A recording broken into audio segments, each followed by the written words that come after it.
Day, which is going to be tomorrow and tomorrow night.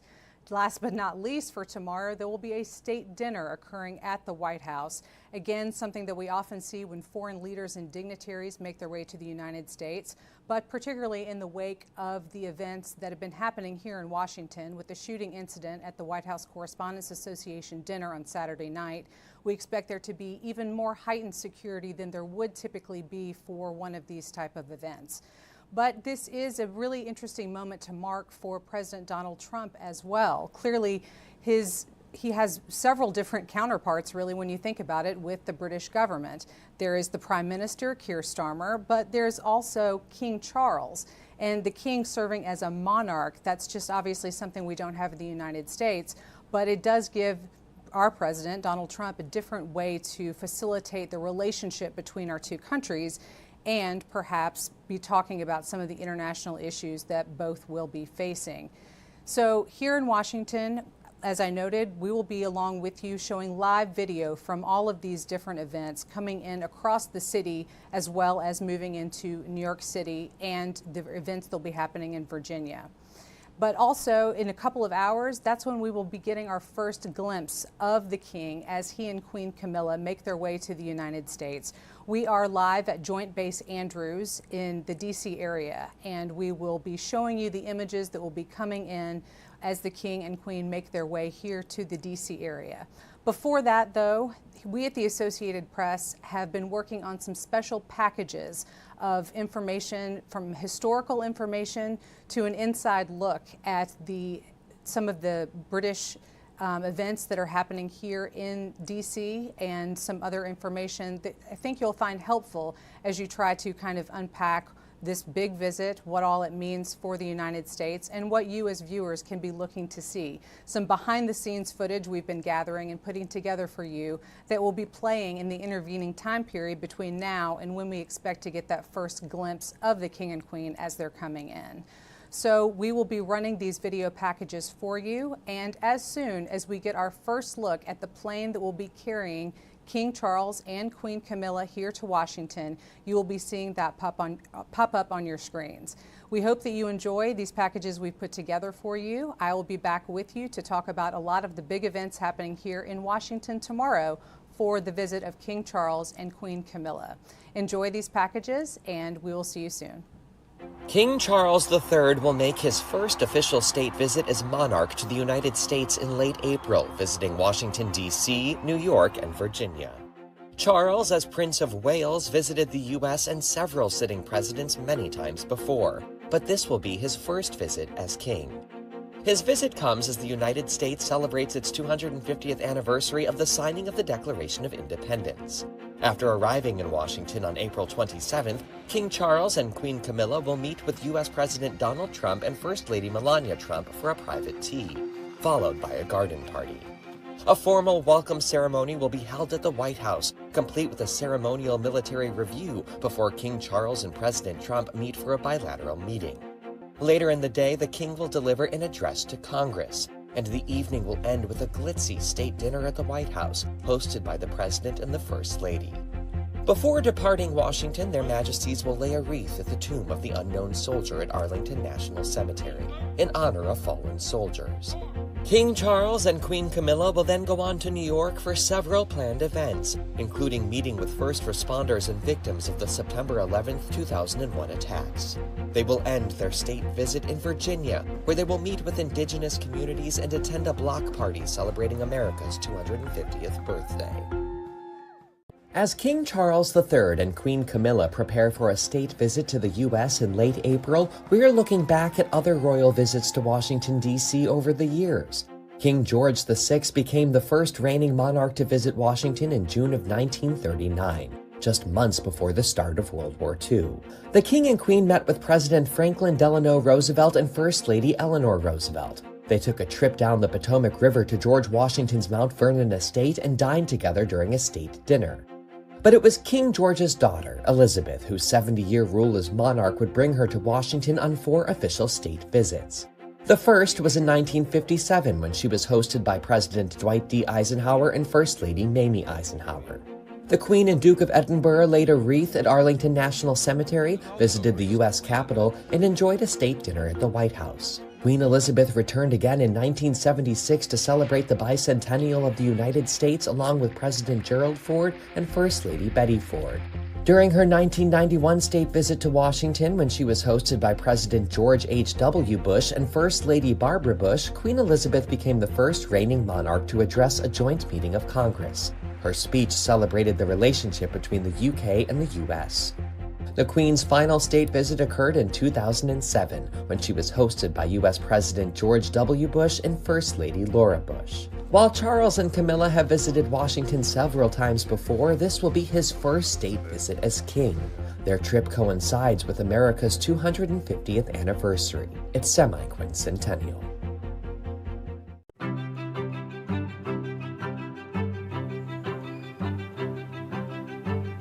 Hello, my name is Peter Williams. I am a residence assistant here at the British Embassy. We're currently in the ambassador's residence. And residence assistant, that means I'm gardening, I'm also looking after the archives.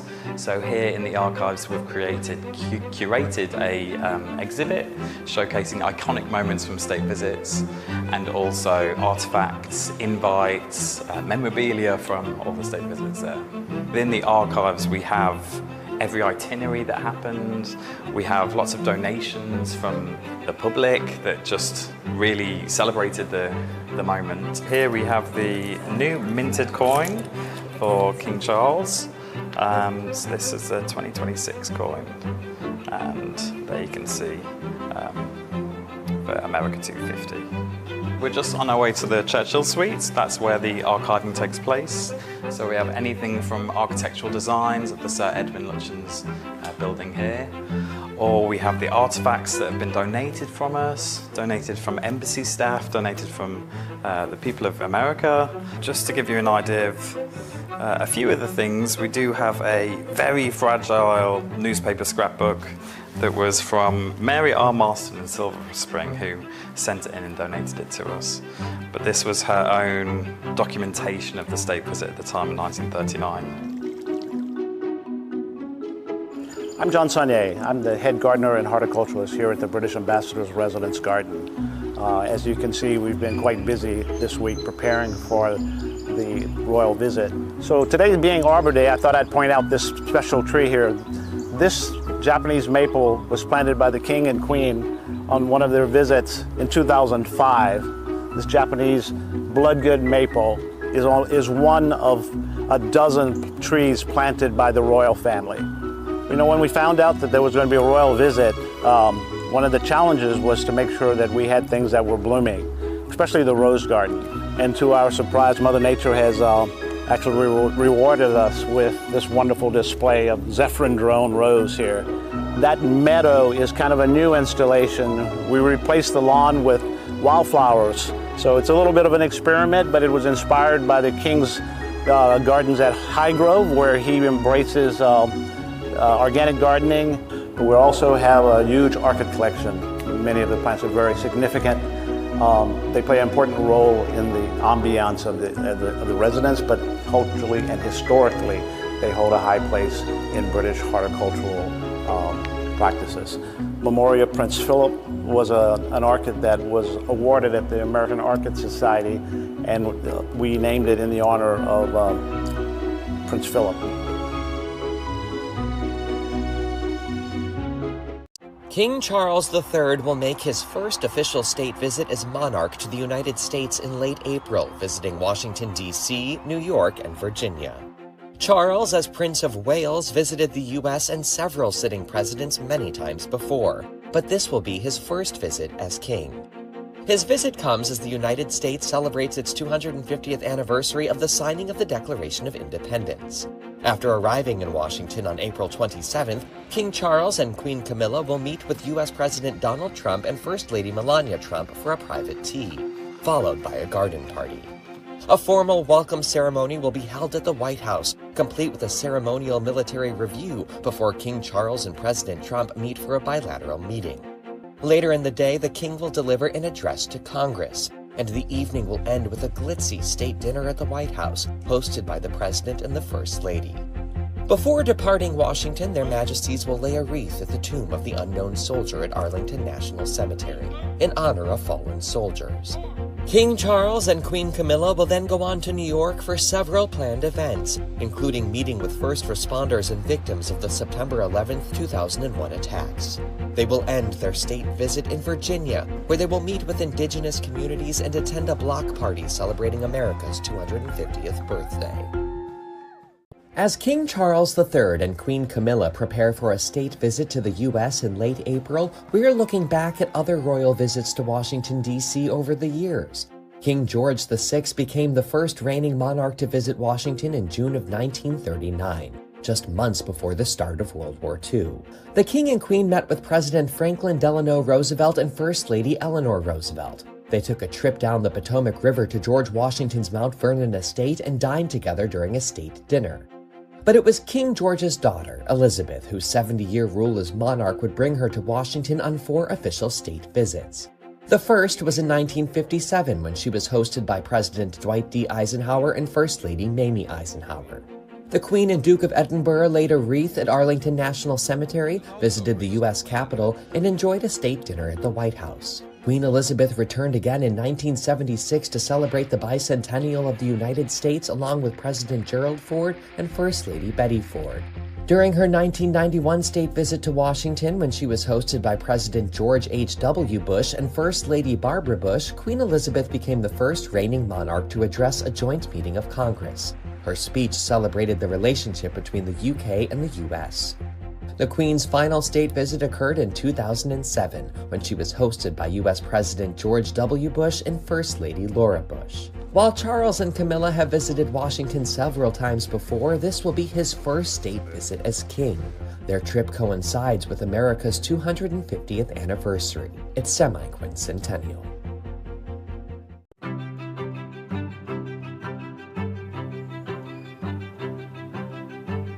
Hello, my name is Peter Williams. I am a residence assistant here at the British Embassy. We're currently in the ambassador's residence. And residence assistant, that means I'm gardening, I'm also looking after the archives. So here in the archives we've curated a exhibit showcasing iconic moments from state visits and also artifacts, invites, memorabilia from all the state visits there.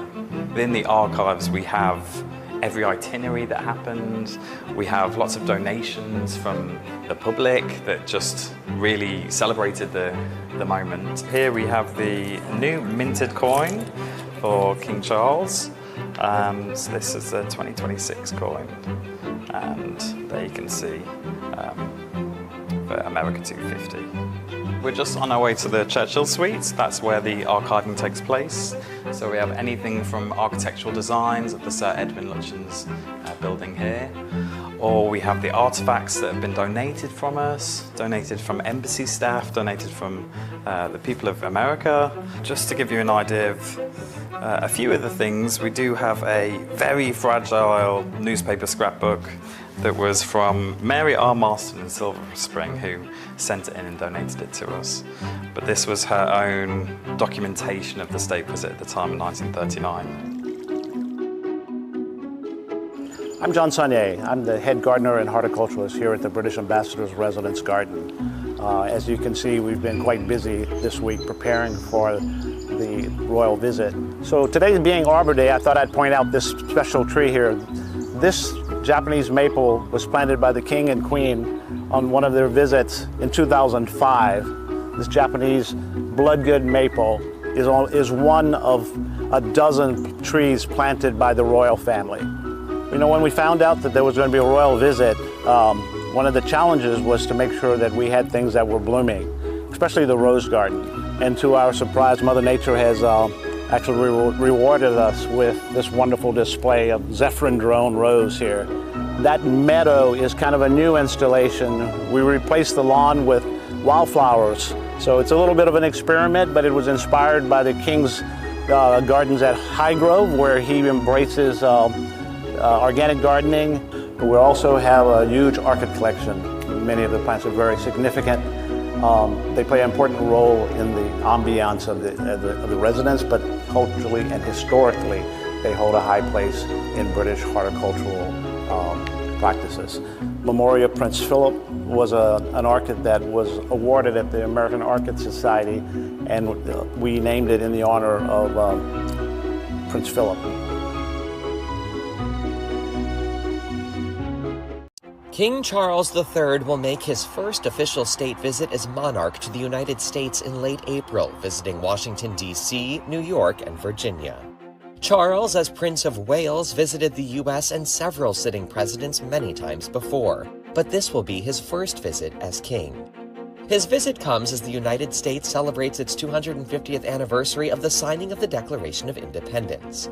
After arriving in Washington on April 27th, King Charles and Queen Camilla will meet with U.S. President Donald Trump and First Lady Melania Trump for a private tea, followed by a garden party. A formal welcome ceremony will be held at the White House, complete with a ceremonial military review before King Charles and President Trump meet for a bilateral meeting. Later in the day, the king will deliver an address to Congress, and the evening will end with a glitzy state dinner at the White House, hosted by the President and the First Lady. Before departing Washington, their Majesties will lay a wreath at the tomb of the unknown soldier at Arlington National Cemetery, in honor of fallen soldiers. King Charles and Queen Camilla will then go on to New York for several planned events, including meeting with first responders and victims of the September 11, 2001 attacks. They will end their state visit in Virginia, where they will meet with indigenous communities and attend a block party celebrating America's 250th birthday. As King Charles III and Queen Camilla prepare for a state visit to the U.S. in late April, we are looking back at other royal visits to Washington, D.C. over the years. King George VI became the first reigning monarch to visit Washington in June of 1939, just months before the start of World War II.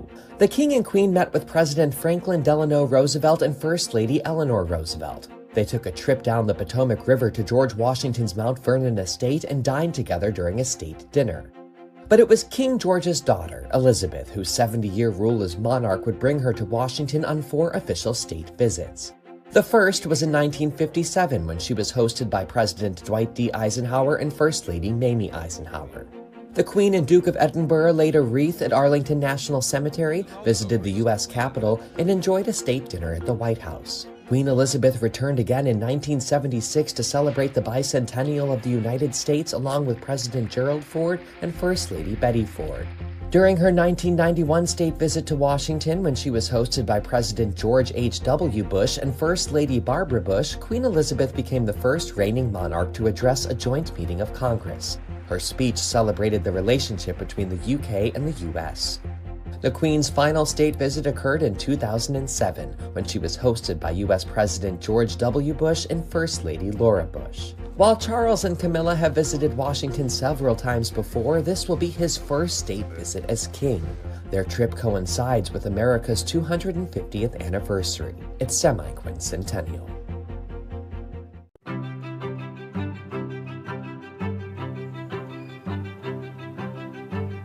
Hello, my name is Peter Williams. I am a residence assistant here at the British Embassy. We're currently in the ambassador's residence. And residence assistant, that means I'm gardening, I'm also looking after the archives. So here in the archives we've curated a exhibit showcasing iconic moments from state visits and also artifacts, invites, memorabilia from all the state visits there. Within the archives we have every itinerary that happened. We have lots of donations from the public that just really celebrated the moment. Here we have the new minted coin for King Charles. So this is the 2026 coin. And there you can see for America 250. We're just on our way to the Churchill Suites. That's where the archiving takes place. So we have anything from architectural designs of the Sir Edwin Lutyens building here, or we have the artifacts that have been donated from us, donated from embassy staff, donated from the people of America. Just to give you an idea of a few of the things, we do have a very fragile newspaper scrapbook that was from Mary R. Marston in Silver Spring, who sent it in and donated it to us. But this was her own documentation of the state visit at the time in 1939. I'm John Saunier. I'm the head gardener and horticulturalist here at the British Ambassador's Residence Garden. As you can see, we've been quite busy this week preparing for the royal visit. So today being Arbor Day, I thought I'd point out this special tree here. This Japanese maple was planted by the King and Queen on one of their visits in 2005. This Japanese bloodgood maple is one of a dozen trees planted by the royal family. You know, when we found out that there was going to be a royal visit, one of the challenges was to make sure that we had things that were blooming, especially the rose garden. And to our surprise, Mother Nature has actually rewarded us with this wonderful display of Zephyrin drone rose here. That meadow is kind of a new installation. We replaced the lawn with wildflowers. So it's a little bit of an experiment, but it was inspired by the King's gardens at Highgrove, where he embraces organic gardening. We also have a huge orchid collection. Many of the plants are very significant. They play an important role in the ambiance of the residence, but culturally and historically, they hold a high place in British horticultural practices. Memoria Prince Philip was an orchid that was awarded at the American Orchid Society, and we named it in the honor of Prince Philip.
Here, I'm going to throw everything else under the platform.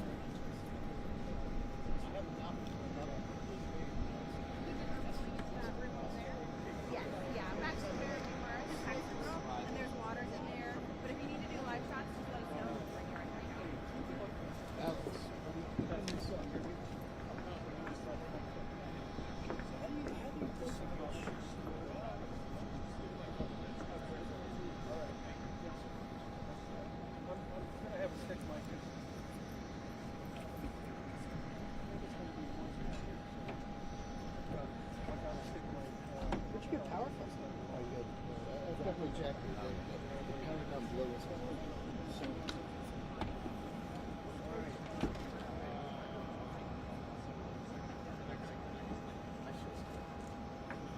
All right. Very good. Thank you. Let's just have a quick look at this. I don't have a light. I do have a light.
like a big Mohican. I got 1,000. 1,000 what? 1,500, mine's 1,000. Oh. I wish I had that. Okay. Can I take you guys back in and bring you back out and like so? The problem we're having is that we haven't made connection. Oh, you guys are still. So can we? Yes, Can we solve 100%. that problem? Oh, 100%. I didn't realize it still wasn't connected. Thank you. Yep, no worries. It shouldn't be long. So Okay. they No, don't I see want us yet. you guys do that. Thank you. Hey, let Mark know that they're still trying to get the pool connection.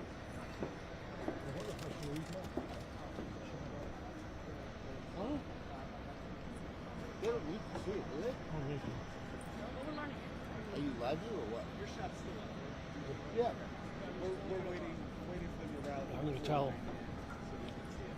All right. I'm good. What do you mean?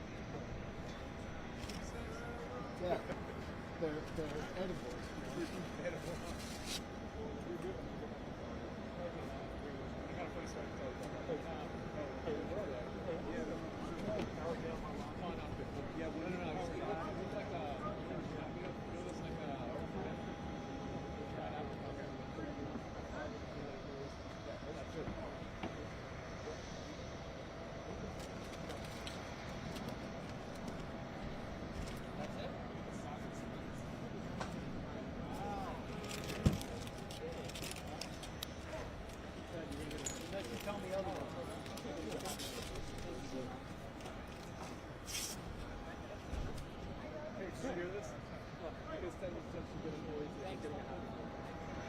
Ted, what?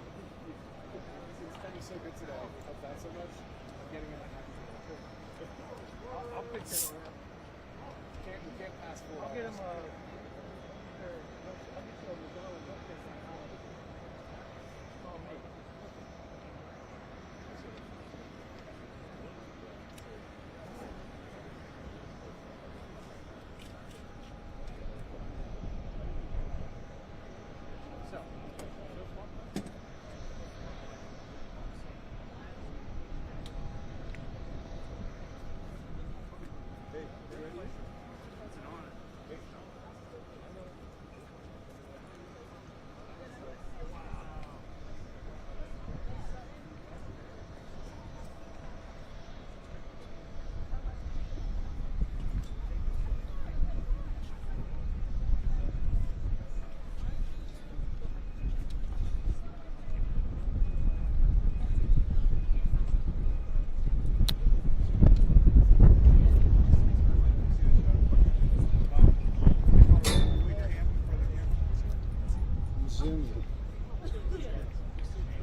Gaff tape up here? Yeah, I do. Mighty big thing control you have. It's in one of those two bags there for you. Okay. I have some, but it's not low. Carmax, windiest, hottest, coldest places. Always. Always. One of those. One or the other. One of those houses. We're out here for riding. It was so cold. It was so cold they canceled me on the home and we're out on a rise like this, but like -5. It was oh my god.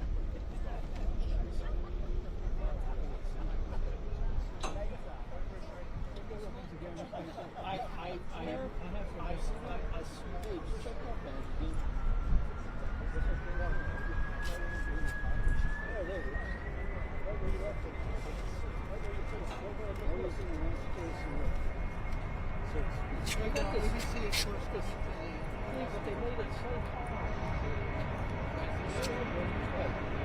Don't film me, please.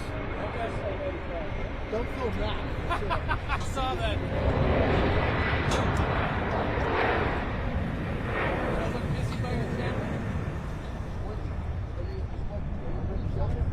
No, we're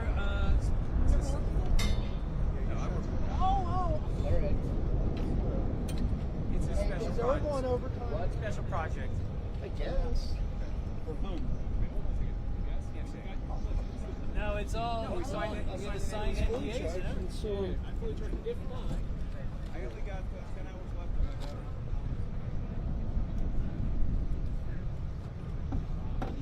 We're good. If worst case scenario, we just throw another I got tons of battery. next week. Oh, that's all. Okay. You got enough power? Yeah, I think so. I mean, How you doing, Irv? Good, man. you know, we may have a hit. All right, you happy? I powered down. Okay. Yeah. Go ahead and get my car. I went Saturday. I think I heard about it. I've never seen it. Yeah, when it's fully extended, it's great. No, I thought you said they said it was there at 2:30.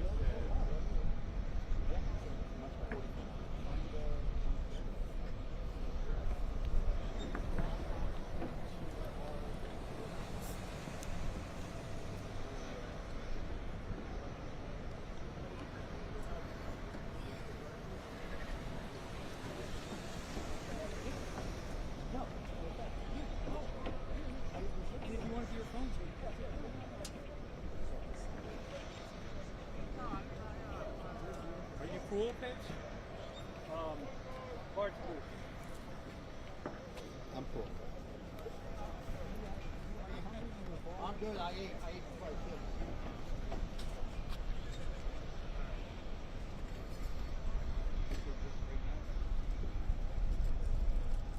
We're going to cover the line media.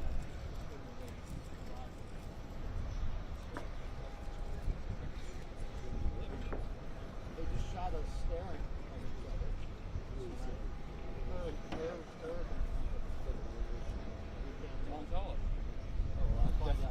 Definitely. Keep your face off your stupid gift.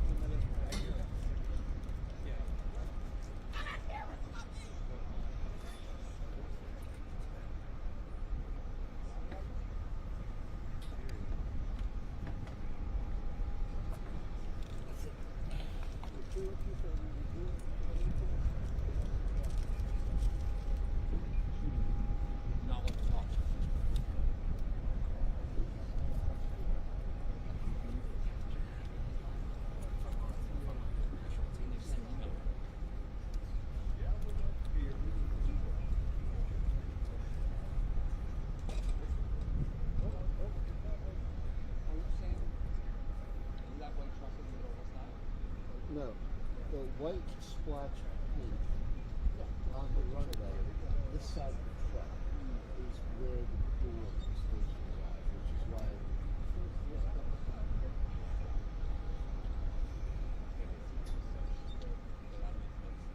Well, it's actually nice.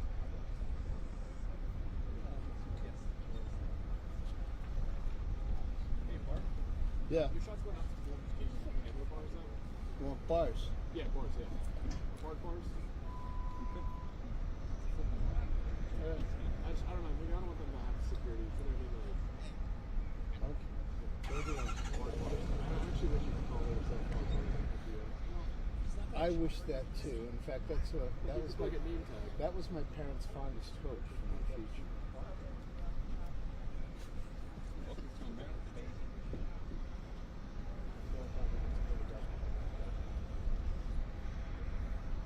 Otherwise, it's like fashion.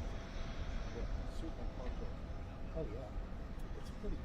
I've seen even the bounce bags and stuff. Of course, it's KFC buckets. Where it's really hard is basically Italy side. You know, you're up in the north and it's all green, nice walkways, Naples was hot. everything like that. And then, yeah, you get down there, it's just garbage everywhere. You know, like tons of cigarettes. Like, you know, today is National Empty Your Car Ashtray Day by the side of the road. It's just, We were in on the Amalfi Coast, and we had to get to a flight first in the morning, so we moved up to Naples. So we just happened to spend one afternoon.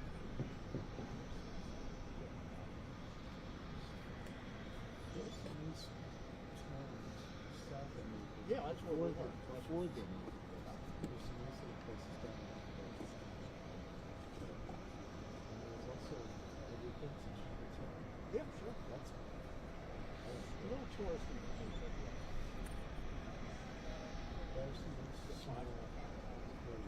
small caves that are outside the work of this place.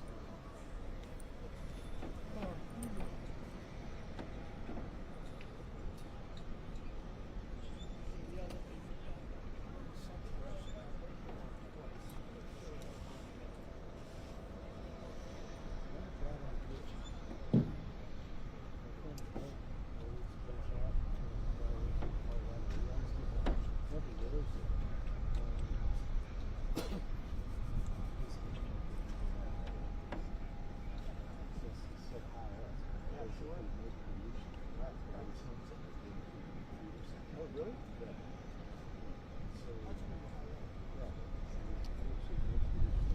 Unless they have wildfires, I just can't see the sky.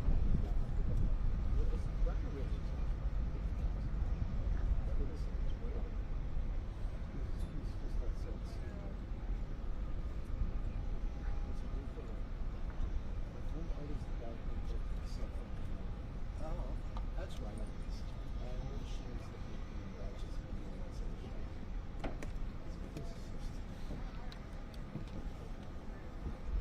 Wealthy.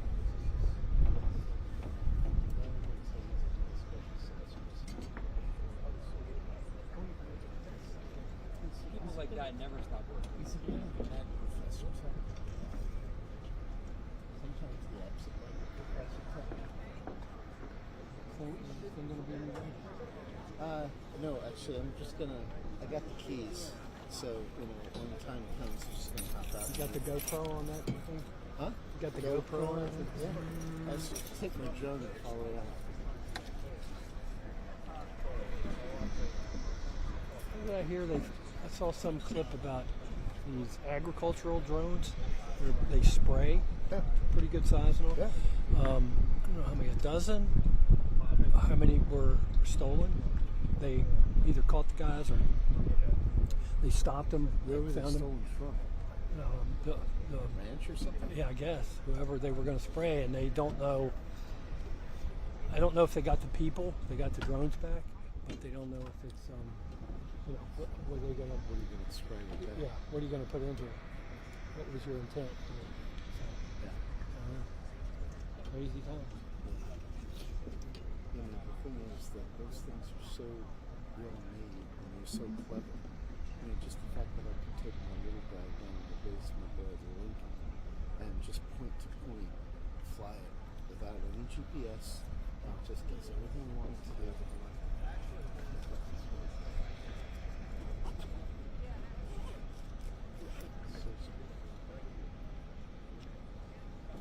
Yeah.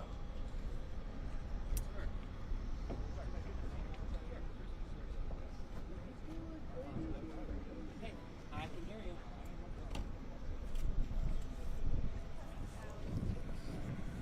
I have to say, since I've come here and started doing all these lives outside, I've never been a fan of $5 before, so just got a little bit more. Yeah. So, Yeah, potentially, but it's so overhead. I just figured it's not going to give me a whole lot. I just grab that. she will. But this is, I mean, that would be the best thing. But I knew that would be like 4x4. That would be nice, but I didn't even know if I have room for this, frankly. But I have an umbrella. The wind and the space up here. You know, the other night when I had to do the live at the hotel at the Hilton, I was 4 blocks away from it.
Yeah, what did they do? Shoot 4x5 films or something?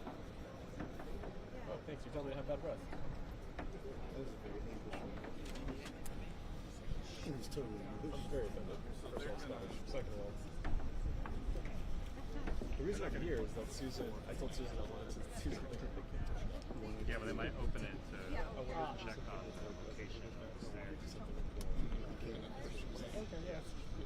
No, but it's there. Great. I think it's where that pickup truck is. We're Trying to put the X on. I think. What's up? No, nothing. Sorry. We're just trying to figure out where the plane's going to stop. No, sorry. You should, there's like a white mark. I think you'll probably see it. Is it where that pickup truck is? Yeah. Yeah, that like, to the right. Yeah, there's like a white mark. It's in front of the guy with the orange vest.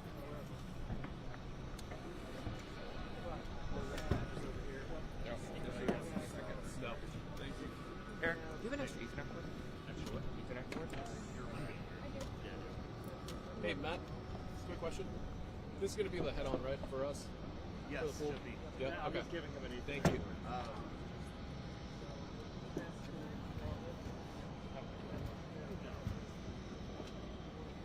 We have at least 15 minutes. Alexander. That, let me find out from airfield ops if I'm not mistaken. If you just want me, That white box out there is where the nose of the plane is going. If I'm The nose. Okay. Yes. Wait. Say that again. The nose of the I don't know plane? if one of you can step over here. Yeah. Hold on. Can we get a confirmation on that? I'm working on that. That'd be great. Sorry, so you're saying what now?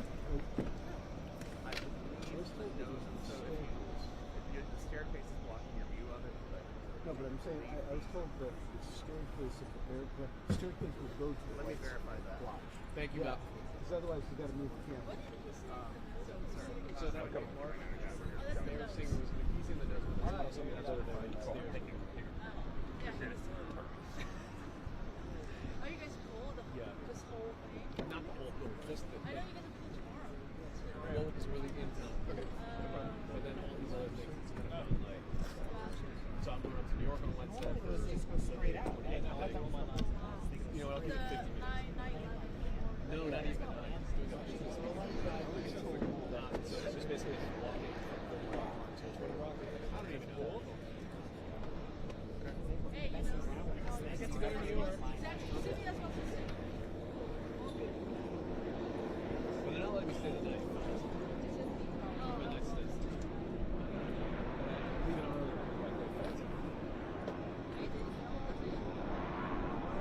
I'm going to New York.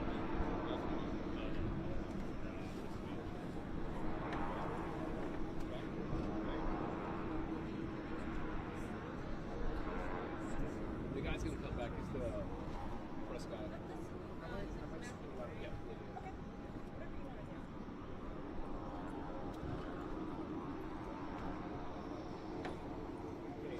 They're confirming where we need to be. We may have to slide over. I'll let you know when he says.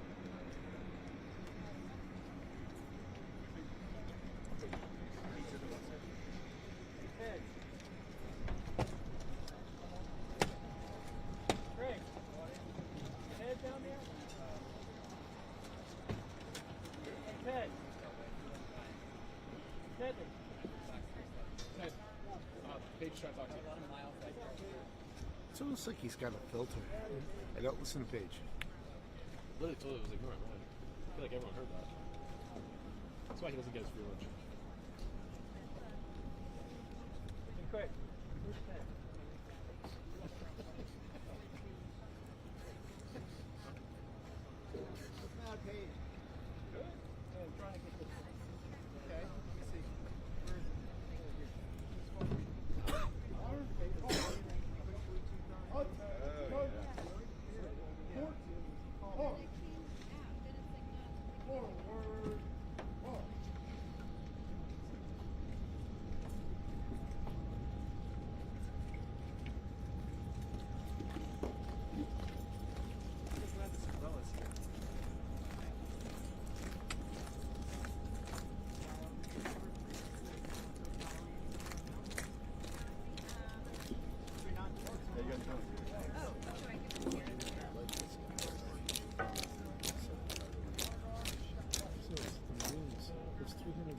Perfect. Amazing. It's really practice there. Love it. Yeah.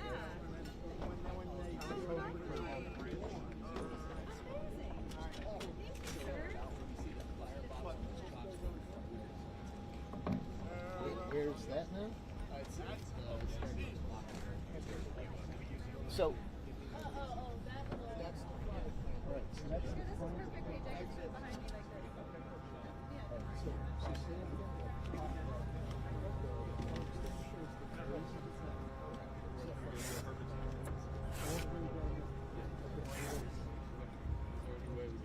Yeah. We're gonna have to. Yes. See either way. All right. Tell them that we got to pull the. I got to pull the shot. Okay. Yeah, are you up now? Hey, Gil. Gil. Hey, Ted. Where is this going? We're at the back phone. We're gonna have to slide out about let you know when to unplug the DC, and then maybe I'll just pull it out. We're waiting to see what's happening right now. Let's see if they. I'm gonna wait for you. Where that's going out from? I'm head on camera. Where's this? I'm gonna go directly down. So what did you say lines up at the green doors? We'll go right behind. Oh, so it's not necessarily good. We were just told it's going to be done this way. So if you see the guy, Yeah, that'd be great. yes, I had a second one. I could have left it, but if you're there, that'd be awesome. I think you need to be. Okay, gotcha. You're able. You gotta go behind that spot where the guy with glasses. All right. Okay, fine. So look, we're going to lose the signal. Right? Okay, so here we go. We're going to pull all this stuff out.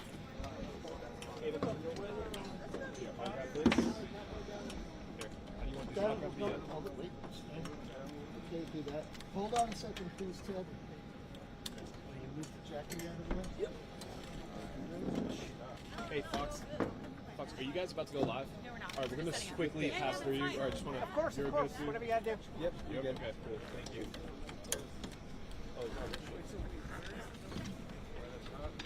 Excuse me, folks. Sorry about this. No, get it. So where do you think it's going to be? Pass beyond the. Okay.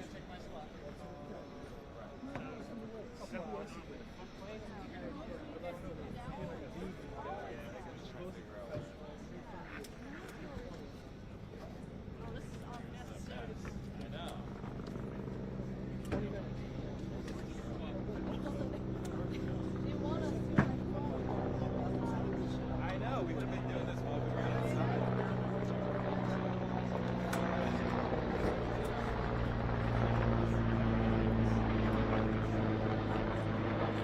Where were they? Here? Yep, that's where they go.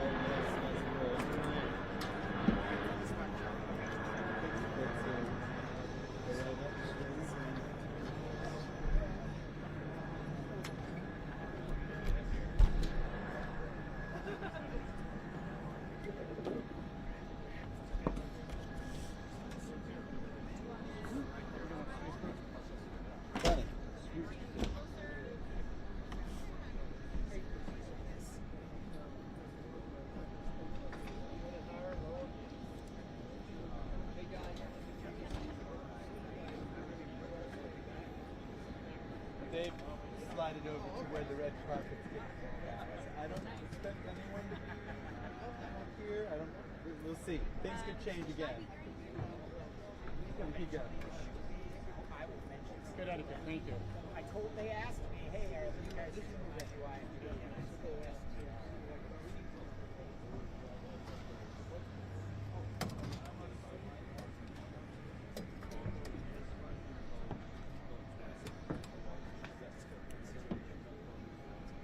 How's the lasagna? It's spinach and cheese ravioli from Costco. They come in this huge container with freeze them on. And it's on the bridge. Leftovers. That's awesome. Some good rouse sauce. Yeah? Yeah. You gotta do it right. Some pretty crazy good stuff. Yep. I've never had it before. I was like, oh, I like it. And I tried it.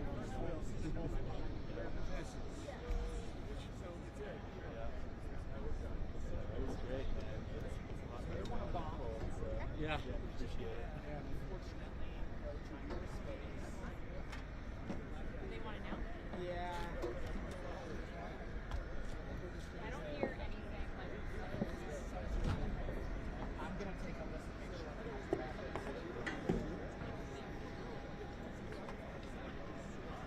Okay, I'm hearing it's try the best. Oh, I know why.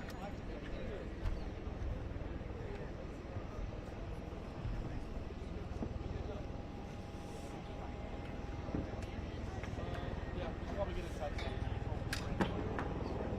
Help if I don't have it.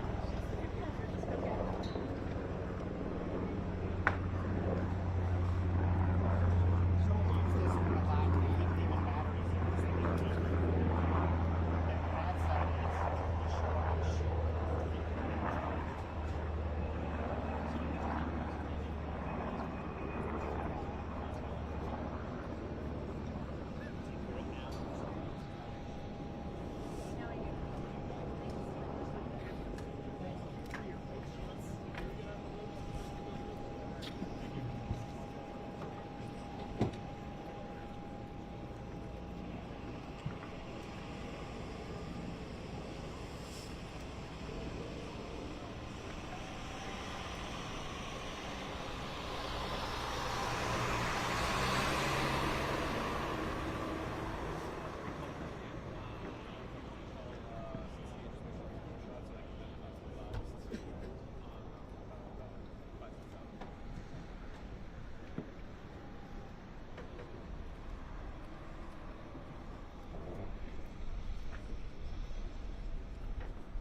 Riser crew, make sure everybody who needs to be up here with you is up here with you now. We're about to go into ramp freeze, and once we do, you're stuck up here. Do we have any further update on time on something at 220? From what everything that I'm hearing, yes. It might be a little give or take on either end. Yep.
Both of them.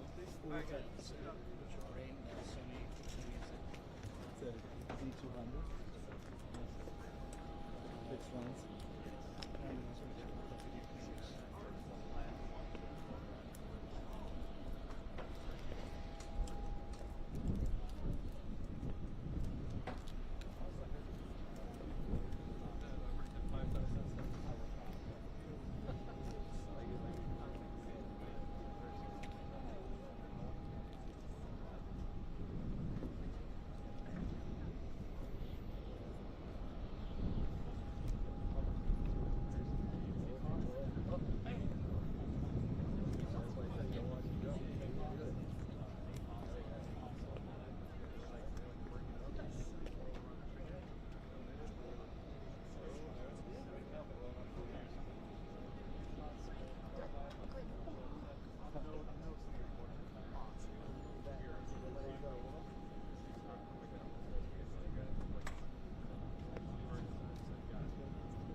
lovely to be here. I'll tell you where we are.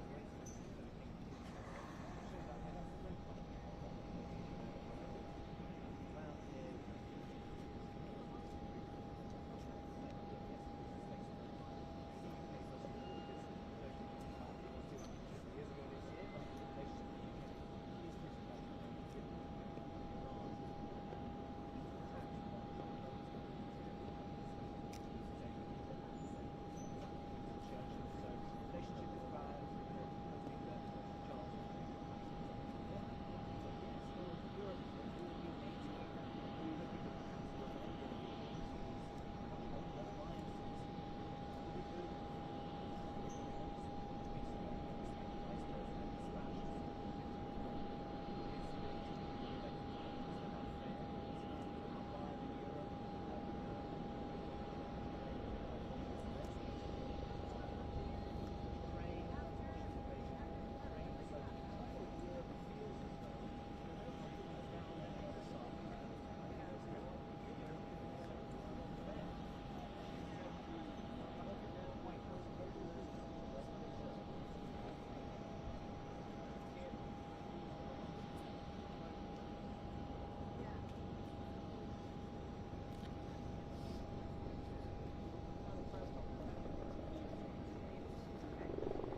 You for me?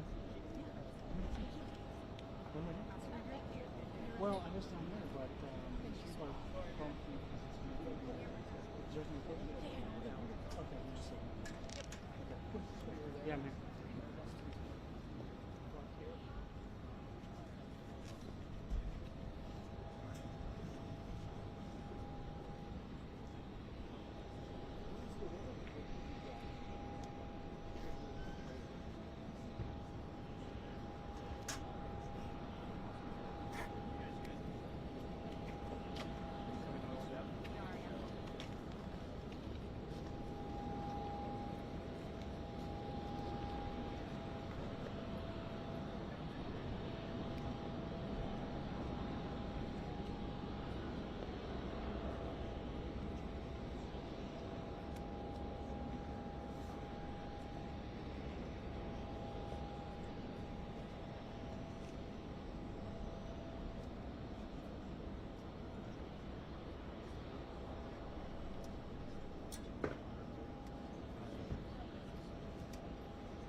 You are seeing pictures now of the plane carrying King Charles and Queen Camilla as it lands at Joint Base Andrews here in the Washington, D.C. area.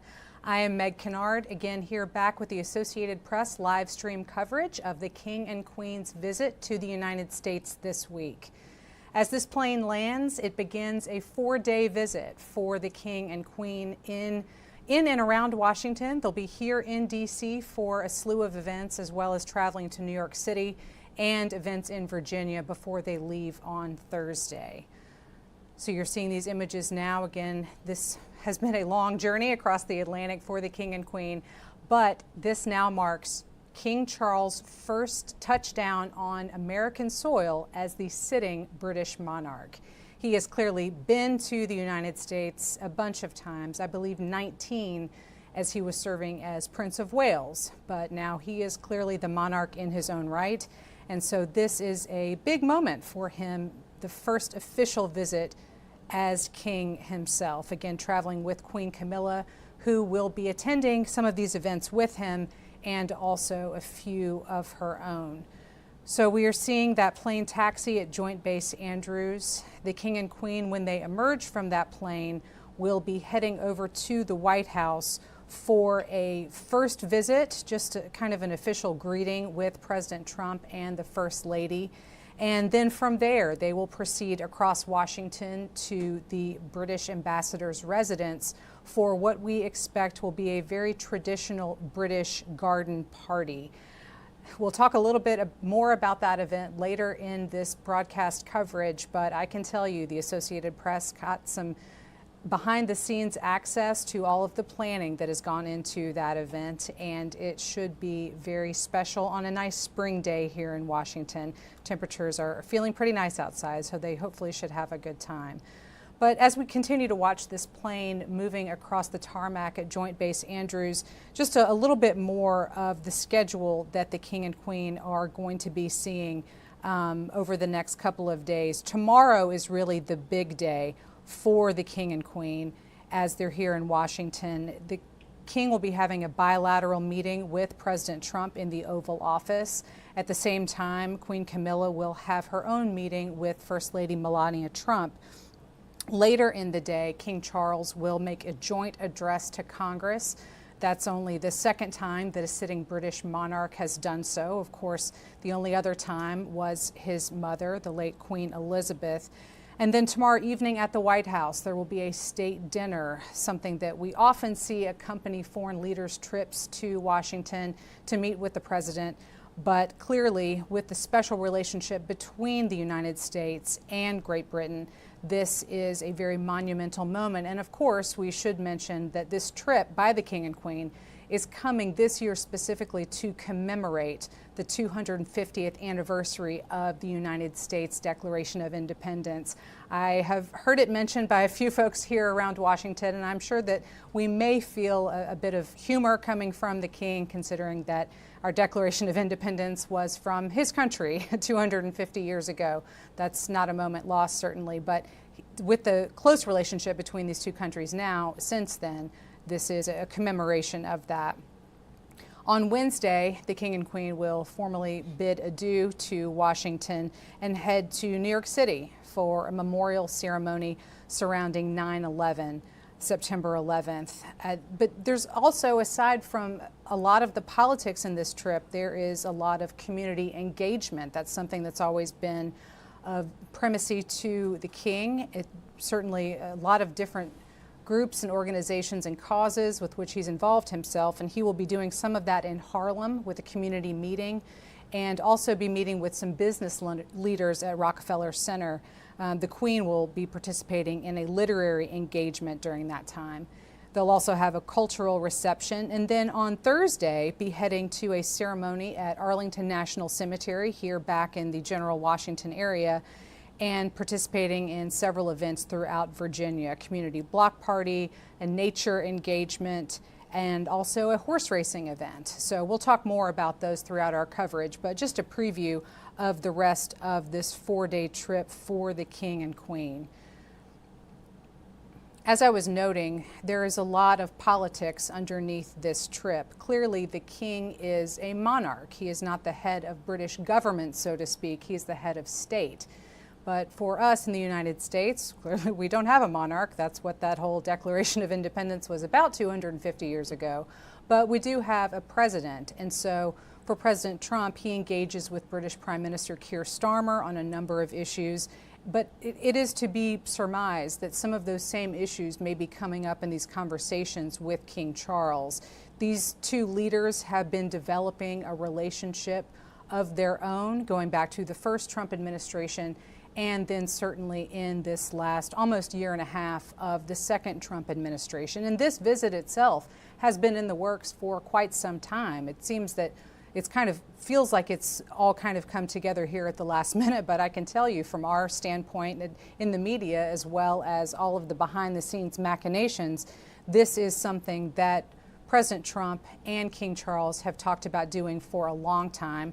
Of course, President Trump was in Great Britain last year for a visit, kind of the reverse of this trip, to be spending time with King Charles and Queen Camilla on their turf. And now they've returned the invitation, and the King and Queen are here in the United States.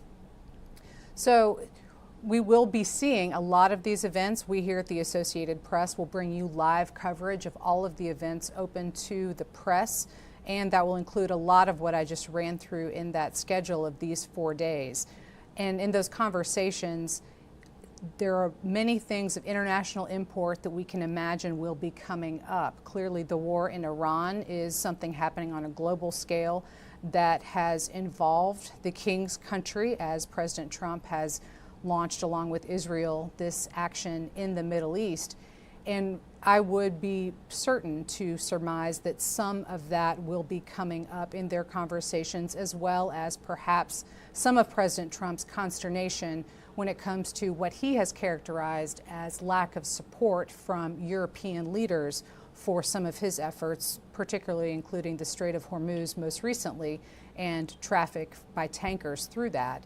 And so King Charles, being a monarch, has the opportunity to kind of be in a little bit of a different category in hearing out the president, in kind of considering a lot of these international events, but not being the head of government and therefore officially deciding and declaring what the British government will be doing.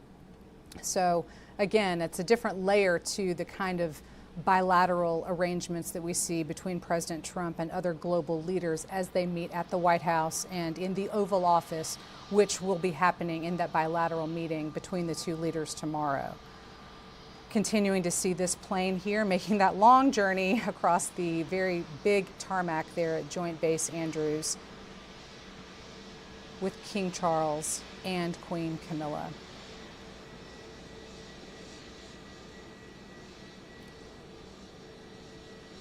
There are many folks lined up there on the tarmac as they will be exiting the plane here shortly, being greeted by an official welcoming party.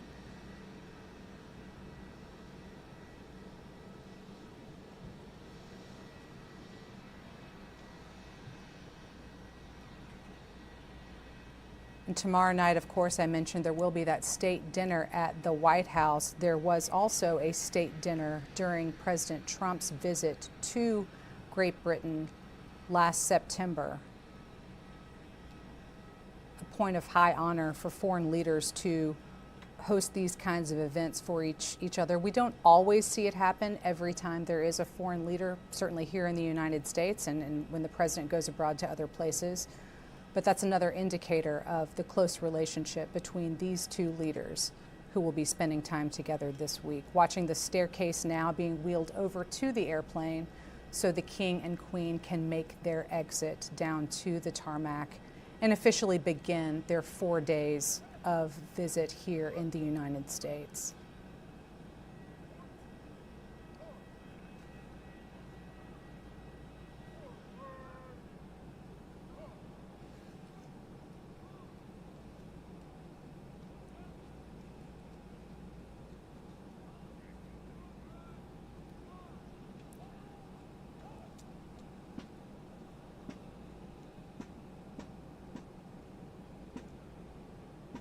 Seeing the military greeting party moving over to the staircase, waiting for the King and Queen to emerge.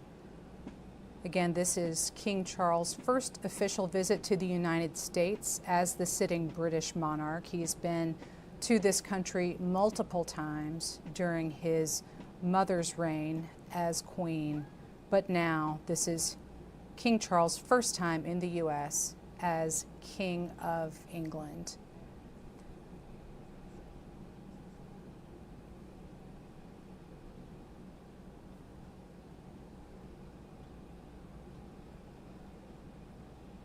Let's continue to watch these live images now of King Charles and Queen Camilla officially lighting on U.S. territory during their 4-day visit here to the United States to commemorate that 250th anniversary of U.S. independence.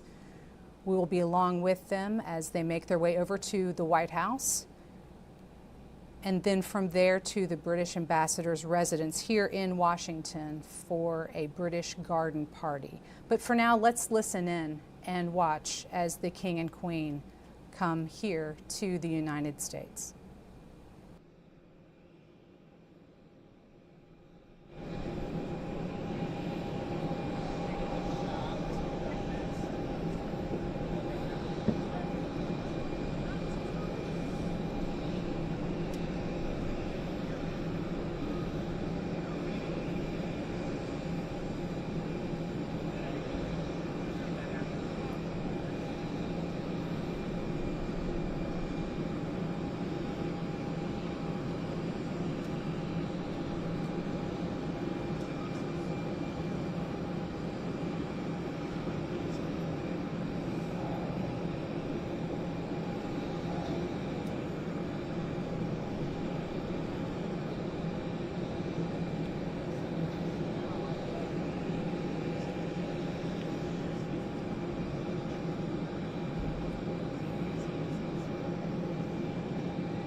You have been watching as King Charles and Queen Camilla officially arrived here in the Washington area for their 4-day visit to the United States to commemorate the 250th anniversary of the U.S. Declaration of Independence. I'm Meg Kennard here at the Associated Press Washington headquarters, where we are monitoring our live stream coverage coming from across this city as the King and Queen now make their way to the White House, which you also see on your screen there. First up on their list of official events is an official greeting with President Trump and First Lady Melania Trump at the White House. This is an event I've seen plenty of times, and I know that you've probably seen it on TV at least too, where foreign leaders arrive at the White House to be greeted by the president, and in the case of their spouses also coming, oftentimes the First Lady, to bring them into the White House space, officially welcoming them to this country, and often having a brief moment to sit down and chat. That's what we do expect to be happening with King Charles and Queen Camilla and the first couple, President and Mrs. Trump, as they are expected to have some tea and a chat there at the White House today as their first official event here in Washington. Later on this afternoon, the King and Queen are going to be heading across Washington to the British ambassador's residence. That is where they will take place in a formal British garden party, which is an event I would very much like to go to, but I will be here bringing you our live stream coverage.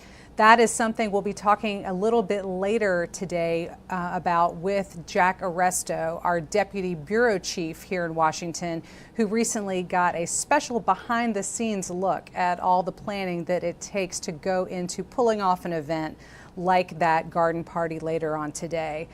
So now you're seeing, again, our live shot of the White House now, where the King and Queen are on their way to be greeted by President and Mrs. Trump for their first official event here in Washington. It's going to be a pretty long trip, all things considered, for the first royal couple of the United Kingdom here in the States. They'll be in the D.C. area today and tomorrow before going to New York for a series of events, and then also to Virginia before departing for Bermuda, the next stop on their trip outside of the UK.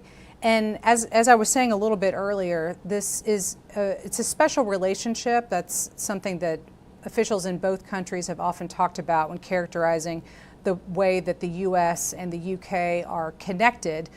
Since 250 years ago, obviously the big disagreement that led to the Revolutionary War and our own independence.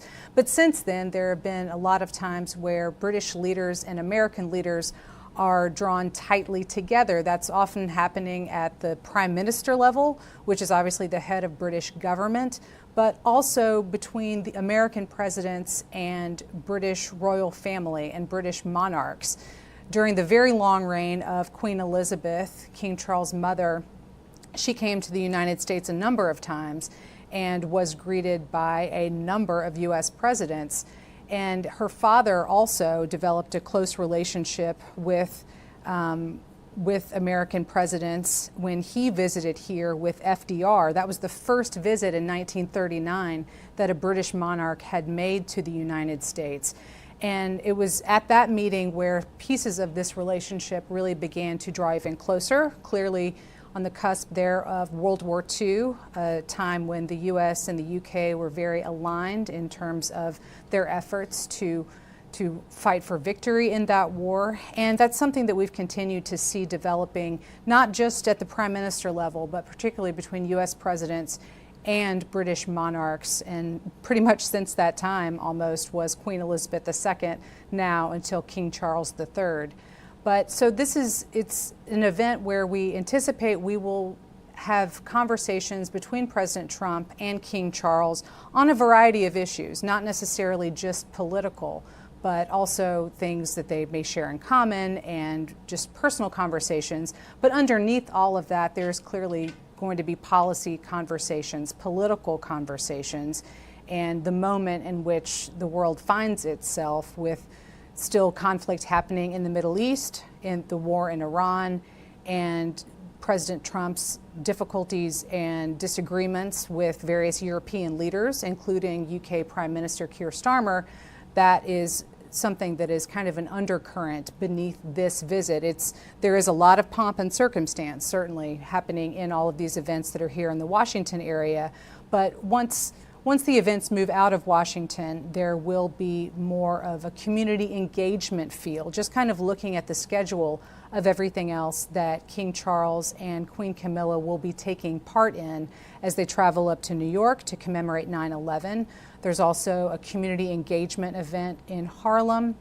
The Queen will be participating in a literacy event in her own right. And then also when they are in Virginia on the final day of their trip, they will be going to Arlington National Cemetery, clearly commemorating some losses there, but then also moving on to different events. King Charles is known for his conservation efforts.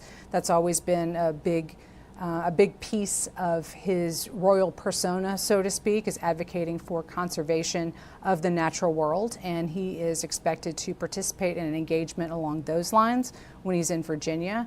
Queen Camilla is expected to also attend a horse racing event, which is it's kind of a way for royals while they're here in our country to express some of their personality. It's not just all about these official, Union Jack and Stars and Stripes clad events like we saw there with the arrival with the flags of the two countries, but also just participating in some other things that kind of show their personality to Americans and perhaps develop their own relationships. Let's not forget that the King's mother was queen for a very long time, the longest serving British monarch. And so now as he comes to the U.S. for the first time in that role, this is an opportunity for King Charles to kind of, even though he's been here a lot when he was Prince of Wales, kind of let the American people get to know him a little bit in his own right. And then from Virginia, the royal couple will be departing for Bermuda for the next stage of their trip abroad. So there are a lot of different events that are happening mostly around here in the Washington area and in Virginia, but also that trip up to New York for the King and Queen while they're in the United States. But now they are making their way from Joint Base Andrews, where they landed just moments ago, traversing across to the White House here in Washington, which you again see there on your screen. That's where they will be greeted by President Donald Trump and First Lady Melania Trump before having an informal conversation there at the White House and then going on to the British ambassador's residence for that garden party that I mentioned. I'm really looking forward to the conversation that Jack and I are going to have here in a little bit for the behind-the-scenes access that AP had earlier to all of the planning and preparation that is going into that event. Spring is here in Washington. It feels amazing outside. And so I know that an event like that one is going to be something that will look very special and should feel very nice in terms of temperature. One thing I want to make sure to mention just in terms of the schedule as we look toward the rest of this week, tomorrow is the biggest day for the King's visit here in Washington. He will become only the second sitting British monarch to make an address to a joint session of Congress. That is something that his mother did in 1991. And so this will only be the second time it's ever happened, and King Charles will do that tomorrow. Again, it's an opportunity for the King to talk at a high level about issues that are faced jointly by the United Kingdom and the United States, but also perhaps an opportunity for him to wade into any variety of other issues. It's unusual for us to see foreign leaders addressing the chamber as we will see tomorrow, but as I noted earlier, it's a little bit different in this circumstance because this is a head of, he's a monarch and not the head of the British government. So it's a little bit different than when we see like, Volodymyr Zelensky or Benjamin Netanyahu or other elected foreign leaders coming to address a joint session of Congress. For the monarch, it is a bit different. I'm not going to say it's more than a ceremonial role that he encompasses. He is the head of state, but it's different than being the head of government. And clearly in the United States, our president is kind of both. And so this is it's a little bit of a bifurcated way to think about when leaders from Great Britain come here to the United States. But only the second time that a British monarch has ever done that for Congress. So that will be a big moment. And it is another thing I want to make sure to mention underneath a lot of this is the thought of security, given the shooting that happened on Saturday evening at the White House Correspondents' Dinner here in Washington. There were questions, and we even had an official statement from the British government in the Royal Palace in terms of, is this trip going to still happen, given all of that, given the security concerns of what happened at the Washington Hilton around that event on Saturday night. Clearly, as you just saw, the King and Queen are here, and this visit is expected to go on as normal. But I would also imagine that there will be very heightened security around a lot of the events that are taking place. As you're seeing there, they're on their way to the White House, which is always a very secure location.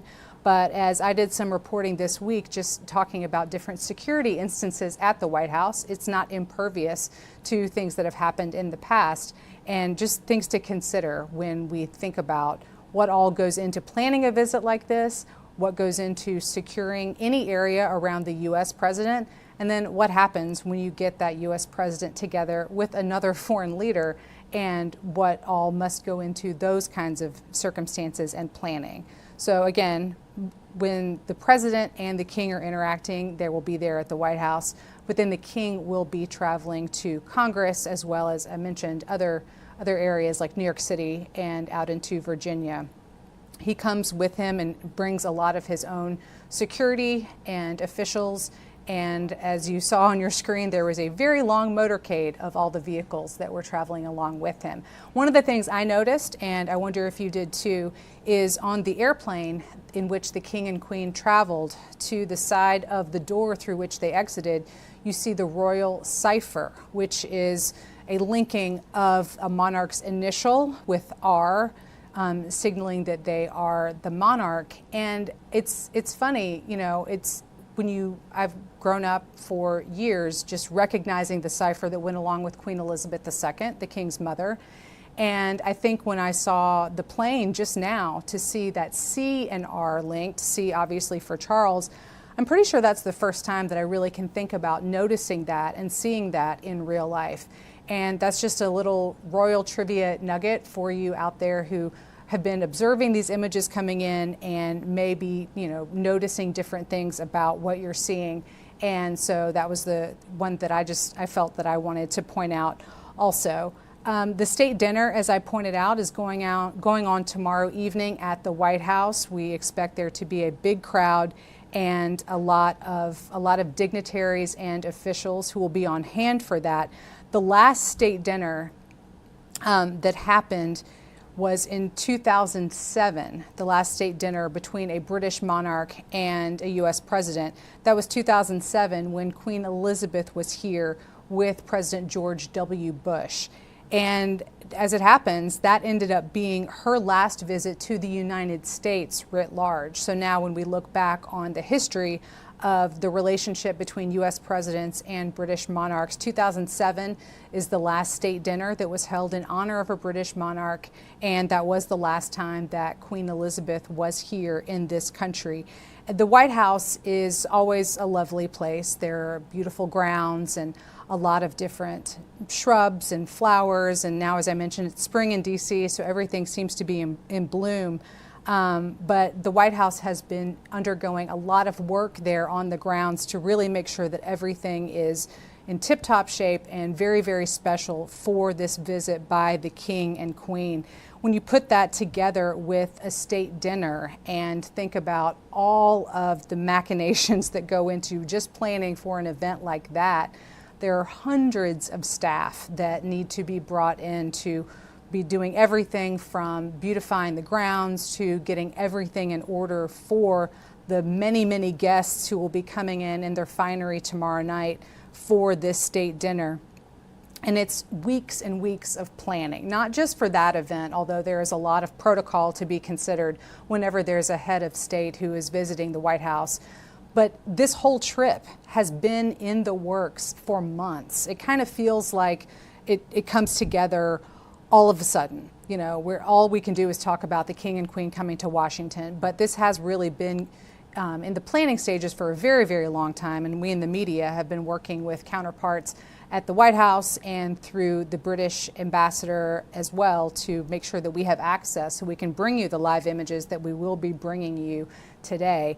It's also worth pointing out that this is the first state dinner to be happening at the White House without the East Wing, which was demolished last year by the Trump administration to make way for that ballroom that President Trump has said he wants to see on the site of the White House to have state dinners as well as other events in the future. But it used to be, if you're familiar with White House architecture, it was that entrance there at the East Wing, which was how people came into the complex for state dinners. And so it will be very interesting tomorrow, to see how that all is set up without all of the East Wing and that area. It's definitely going to look different. There are always tents that accompany these events to kind of house all the people who come for these large events. That's something that President Trump has said that's a reason why he wants to push for the ballroom, because the tents, in his mind, he says it should be something that's more permanent and more glamorous than that, and less pervious to weather or rain or whatever could befall anyone dressed up to try to get in there. So now, instead of going in through that East Wing entrance, guests will be coming in through the front door, which is not typically a piece of the White House that we see large numbers of people going in and out of. So that'll be something interesting to watch for this time. And we do also understand that the king himself will be welcomed on the south portico rather than the north portico of the White House. That's another change and a tweak that is different from how we typically see these kinds of arrivals coming into the White House. So, we don't always have this kind of a situation to keep on the lookout for, but with all of these changes, particularly as they've been happening on the grounds of the White House since last year, when the East Wing all of a sudden was taken away and plans for the ballroom started to happen, it'll be interesting, at least for political nerds like me, to watch and see how everything looks a little bit different. And one other thing that I want to point out, just in terms of culture, is the very first thing that will be happening for the royal couple and for the American first couple is tea. And that is one of the most British traditions that I can think of. And so to see that, that's a way that President and Mrs. Trump will be welcoming the King and Queen to their home, to the White House. We don't always see something that formal for a visiting head of state, but since it is such a British tradition, I would imagine that the head of White House protocol, who was one of those people you saw on the tarmac greeting the King and Queen as they arrived, I would imagine that that is something that she has been thinking about and taking seriously in terms of trying to get together all of the details for these events. There's another thing that often happens when foreign leaders come to the White House, and that's an exchange of gifts. And we don't always know exactly how that transpires or what those gifts are, but we will be watching to see if that is something that happens during this visit. Obviously, King Charles and President Trump have gotten to know each other and have worked together and even have hosted one another, such as when the president was in the UK last year. But with this first official visit for the king as sitting monarch, it's a little bit different. And so we'll see if that is part of what transpires today. Another thing to point out is this is only the second state dinner for President Trump of this term. And again, as I mentioned, it's the first one to happen in this new construct without the East Wing, which played a pivotal role in state dinners of the past. But this is only the second time that he's hosted a foreign leader in this way. Obviously, the president hosts a lot of foreign leaders at the White House many, many times throughout the year. But there's not always a state dinner that accompanies those visits. The last time that President Trump held a state dinner for a visiting official was Saudi Arabia's leader in November. So that's been several months, and clearly a lot has been going on, and many foreign leaders have been at the White House since then. But this is obviously also another way to show to the King and Queen and to Great Britain the honor and import that the Trump administration and the president himself are hoping to convey as they put on this event, which is not always the case for every foreign leader that is visiting the White House. And we do know, one thing that we know about state dinners is that the First Lady, Melania Trump, takes them very seriously. She's integral to the planning of these kinds of events, of so many of the details. And so I highly anticipate that the menu for it will be something that she has been working on very hard. We often get details for exactly what's on the menu a little bit before the event themselves. And it's everything from the menu to the decor to the entertainment that is picked out. It's, like I mentioned, with the chief of protocol for the White House, it's something that is often tailored to the country of origin for the foreign leader who's visiting. And so there's a lot of specificity, but also wanting to showcase America and American cuisine and American style. And one thing that I learned when I was researching about state dinners in preparation for this week is there has been in recent years somewhat of a transition away from more of a heavy French style of cuisine on the menu to lighter fare that really showcases more American styles and American ingredients. And so that's something that I think has been it's always on my mind. Maybe I'm hungry. I don't know that I'm thinking about food, but I'm interested to see what's on the menu for the state dinner. There's one thing that we also know that the First Lady will be sharing with the royals is the new beehive on the south lawn of the White House. That is something that really just came out this week. It is itself a replica of the White House. My colleague Darlene Superville has been doing some reporting around all of this, and it's something that we anticipate that the First Lady will be showing off. This has been another big project for the First Lady. We always see First Ladies putting their mark, so to speak, on the White House grounds with different projects, and this has been one that Melania Trump has been working on and will be showing off as she gives a bit of a tour. Clearly, there are a lot of new facets and features at the White House during this second Trump administration. The Rose Garden, for example, has been made into somewhat of a patio type space. So that'll be something that they will also get a look at. But that plus that new outdoor space plus this new beehive project, which is a replica of the White House, and the grounds in general. Again, I know I keep saying it, but we don't always get a nice spring in Washington. And since it is so nice, it's good that this is happening during the visit of the King and Queen, because it really provides Washington writ large, but also the President and the First Lady to quite easily show off some of the nice surroundings there at the White House and across Washington. It's always, I love being here. It's always nice to be in Washington, but it feels even better when it's nice outside and it's not cold or raining, and that's certainly not the case today. So it should be a lovely time for them to be at the White House and also at the British ambassador's residence for that garden party later on today. I think that it's almost time for the King to be arriving at the White House, so we are going to leave you now with this live picture, and you will see as the King and Queen are pulling up there at the White House for the official greeting with President Trump and First Lady Melania Trump. As I mentioned, after they have had their conversation, they will be moving on to the British ambassador's residence for that garden party, and we will be back to talk about that in just a bit.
but in front of the marine. Are you able to pull this up?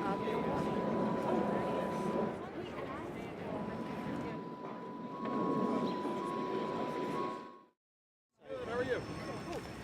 Right, so can you make sure you've got our shot on Let me move. Okay, yeah, could you move back one more? So you get the arrival Hey, from sorry, us yeah. and then you can pick up from us. Perfect. Great. I will make the call and get on the bridge in a moment. What does it show? Thank you, Anna. Are you looking at us or are you looking, what are you looking at? Okay, Michelle. That's what I mean, what's he looking at? They probably haven't put me up yet. Yeah, can you check? Check, Yeah, 1, 2. Check. Can you make sure, I'm on the phone. Okay, so Like if I type, I don't know like how much I do for the motor kit. okay, you're right. So everyone needs to be back like 4 inches. Yeah, this is Chris, Or, test 1. Well, let me see because they won't be that close to the camera. Yeah. Let me see after they settle down. And then, you know what? I think the people on the stairs. So you see you've got two. Okay, I was talking directly into Corey's boom, which is going into pack 3. Yeah, so can you make sure the Okay, gathering beautiful. if they stick with all of the shot, Yeah, I'm not standing by, but I can check the sound on pack 5. Colleague, get back my bag from him. Hey, use her bag. I'm sorry, I forgot the. I just need the battery. I'm sorry. Thank you. Okay.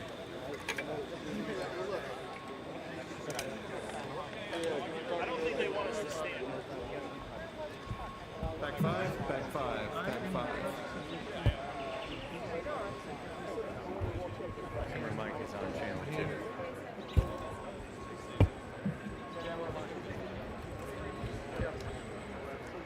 Camera mic is on channel 2. Boom is on.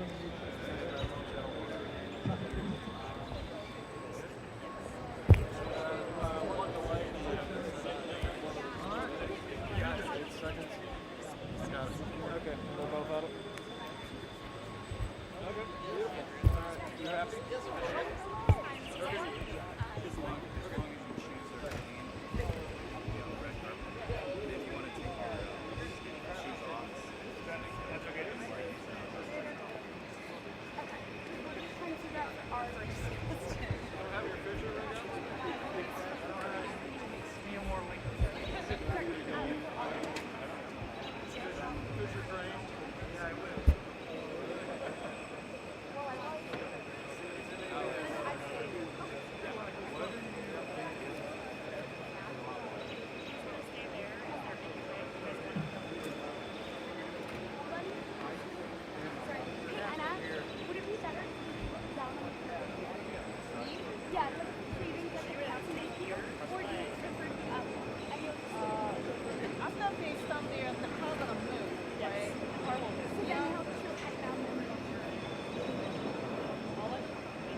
Well, maybe I can.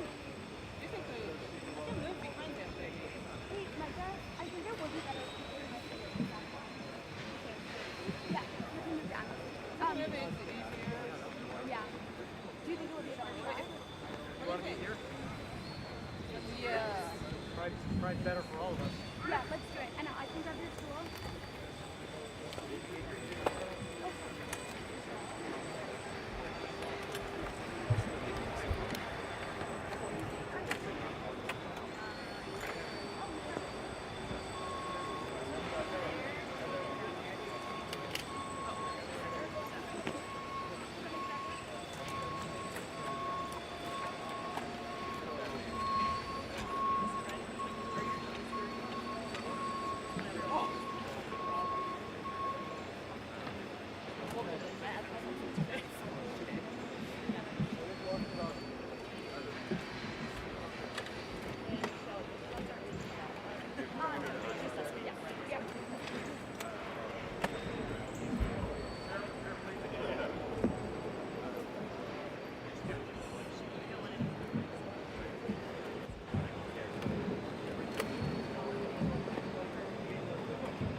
Please talk to the White House. Talk to the White House. Oh my God. Don't worry about it.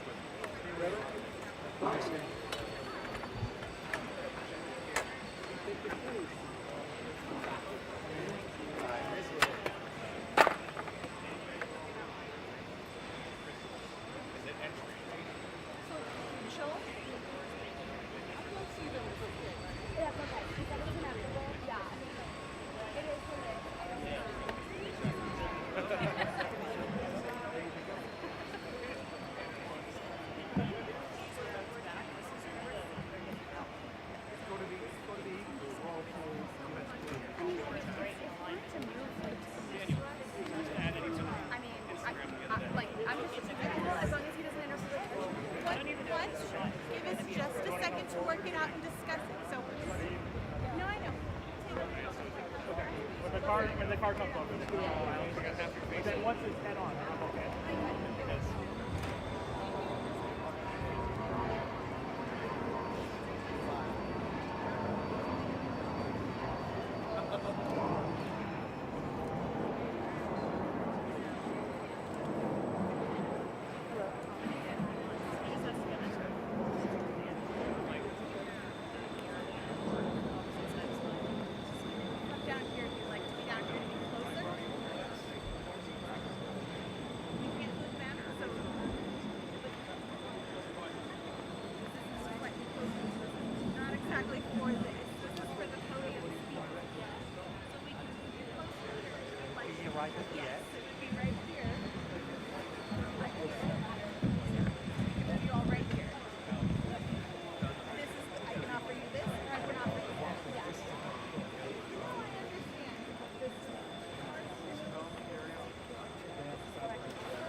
You've been looking at live pictures coming into us from the White House, where King Charles and Queen Camilla are having a private meeting with President Donald Trump and First Lady Melania Trump. We saw them greeted there at the White House and then go in for tea, which is a very British tradition now taking place in the White House here in Washington. They're, after this event, going to be heading across Washington to the British ambassador's residence for a British garden party. That's an event I would very much like to see, but I'm joined now by somebody who's already had behind-the-scenes access to some of what's gone into today.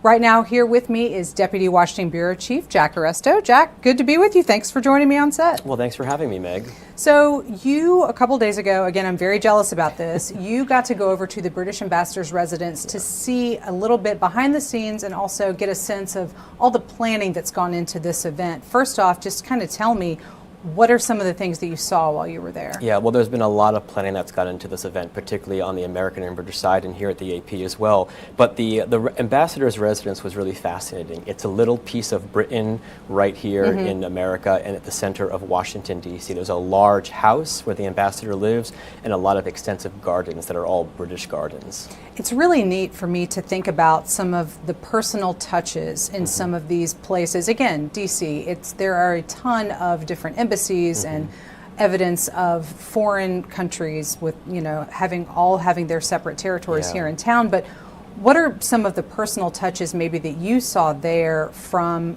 England, from Great Britain there in the gardens? There's actually a lot of different personal touches. One in particular is the trees that are on the ground. So many of those trees were actually planted by different members of the royal family. There are trees that are planted there by the late Queen Elizabeth. There are trees that are planted there by the late Queen's sister, Princess Margaret. And really at the center of the garden party tonight is a Japanese maple that was planted by the current king and current queen on their last trip to Washington. So not only will they see it again, but they'll see how it's grown so much since they were last here, and it'll be right, it's really positioned right by the patio where everyone will be tonight. Seems like there's, underneath all of this, a lot of intent in crafting these spaces and the personalities involved with them. So for the king to be able to see that is pretty neat for this trip. It would be great, yeah, absolutely.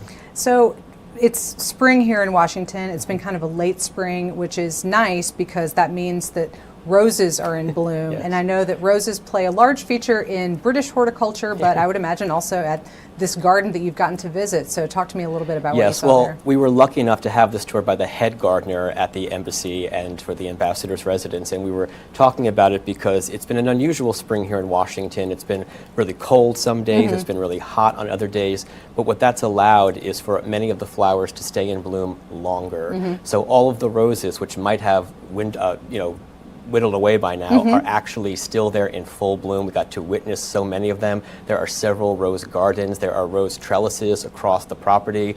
They're all still in full bloom, so the king will get to witness that with the queen tonight. And even all the azaleas, which might have been withered away by now, are all still in full bloom, so there's a lot of color splashes all over the property. You can plan for a lot of things when it comes into these sorts of events, but planning around nature is very difficult. So I'm glad that everything is kind of hitting at the right time. That's right. King Charles is, and has always been, very into conservation-related efforts. That's a big feature of one of the things that he talks about a lot and where he involves himself. What did you see in terms of evidence of that when you were in the gardens? Yeah, it was actually really interesting because there's actually a lawn kind of behind the house that used to just be a green lawn with some shrubbery around it. But they have since recreated and reimagined that lawn to be a natural preserve that is inspired by the king. It has natural wildflowers, it has natural grasses. So you're sitting in these very manicured gardens on the lower level of the garden, but when you look up, you see this kind of beautiful meadow of natural grasses and flowers. All of that was really made for the king and inspired by the king's work. So he'll see that for the first time tonight. That's very special because certainly when I think about English gardens, I do think about very refined and manicured and very particular, but given that those are the king's interest of nature writ large, it's very interesting that they were able to incorporate very organic some of that. Gardens, very much so. That's part of their mission, not just at the embassy, but for the king as well. We call it the ambassador's residence, so it is clearly somewhere that a person lives and has their private life, so to speak, but all across the city, these embassies and the official residences seem to be kind of like a quasi-public private space. What was it like to be in a space like that, and what else did you see when you were there at the property? Yeah, it's really interesting. It's kind of, it's kind of half museum, kind of half home, right? You walk in and you really do feel like you're in Great Britain, right? You see all the different artwork that's there. You see all the antique British furniture. But then you also see the ambassador's dog who's kind of roaming the house very casually, because it is a home. It's where the ambassador lives, and the dog has free reign of the house, and he kind of followed us around through our journey that day as well, as long as going with us to the garden. So you really did kind of get the sense of both a public home and a private home. One thing that we were chatting about a little bit earlier is that museum kind of aspect in terms of the artwork and all of the different features that you saw there. I think you mentioned that there was an Andy Warhol portrait of the late Queen there. That's right. There's a portrait of the Queen by Andy Warhol. It has a lot of purples in it, and what's also really interesting is the ambassador's residence likes to match the flowers with the art. So for the Queen's portrait, they had a lot of purple in it. They had a lot of purple orchids all around it. So it's really very well thought out in how they designed the place. I'm just so impressed whenever I think about really any kind of flowers, but particularly orchids that are very finicky and very particular. So hearing about somebody that's been able to cultivate them and have them be that beautiful in the right color at the right time, I'm impressed. And they take a lot of pride in the orchids, and they even have a lot that are for the members of the royal family. There was one orchid there that's there in honor of the late Prince Philip, of course, the late Queen's husband. So they have a lot of different history and culture, not just in the furniture and the art, but in the plants as well. What about in terms of, you mentioned the garden for King Charles particularly, but were there other things that commemorate this visit especially? Yeah, absolutely. So we actually got an additional access to the Winston Churchill room, which is where they keep all of their archives, and we saw a lot of the different photographs from previous state visits, and of course we saw some of the artifacts from this state visit, or soon to become artifacts for this state visit. Yeah, artifacts in the making. Right, artifacts in the making, and one of them was a coin that honors King Charles and his trip to the United States for $2.50. It was a new minted coin that we were able to see. That is, I'm so jealous, like I said, that you got to have this access, but very appreciative that you were there so we can have this behind-the-scenes information for AP to bring to our viewers while we wait for the King and Queen to go to that garden party. So, Jack, thank you so much for all the insights. Really appreciate it. Thanks, Meg. So we are awaiting King Charles and Queen Camilla to depart the White House and head to the British ambassador's residence for that garden party. I'm so glad that we had the opportunity to talk to Jack, who spent time in that space and has given us a pretty good idea of what they will be seeing, especially the features of that property that have been tailor-made for this particular visit, that garden that honors King Charles and his commitment to natural conservation, as well as the coin specially minted to commemorate this visit, and also the other features of that residence that honor current monarchs and past monarchs. Obviously, here in the United States, we have a different system, but it is very neat to hear about that sort of history, even as it's represented here on United States soil. So again, this garden party will be the next stop for the King and Queen in their 4-day trip here to the United States. It's only just getting underway. They just got here a short while ago, or at the White House now with the President and First Lady, and will be heading to the British ambassador's residence. We will be talking more about all of the features that are upcoming in this trip, but clearly the big day is going to be tomorrow. That is when the King will become only the second monarch ever to address a joint session of Congress, and will also be honored at a state dinner at the White House. That will be a big event, only the second one of President Donald Trump's second term in office.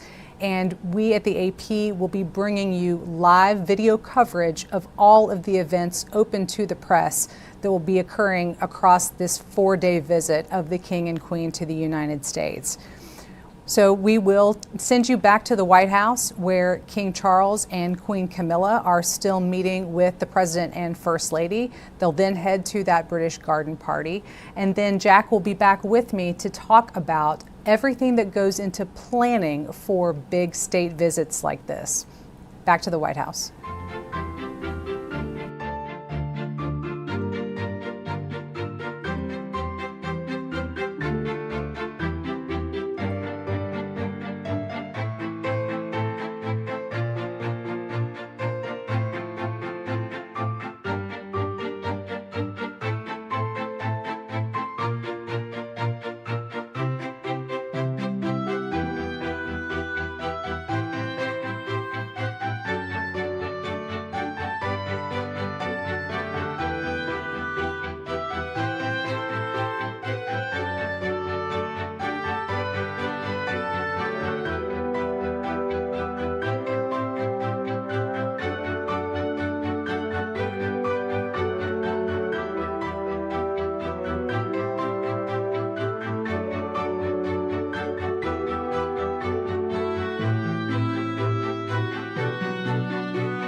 you.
Back to the Associated Press live stream coverage of the royal visit of King Charles and Queen Camilla here to the United States.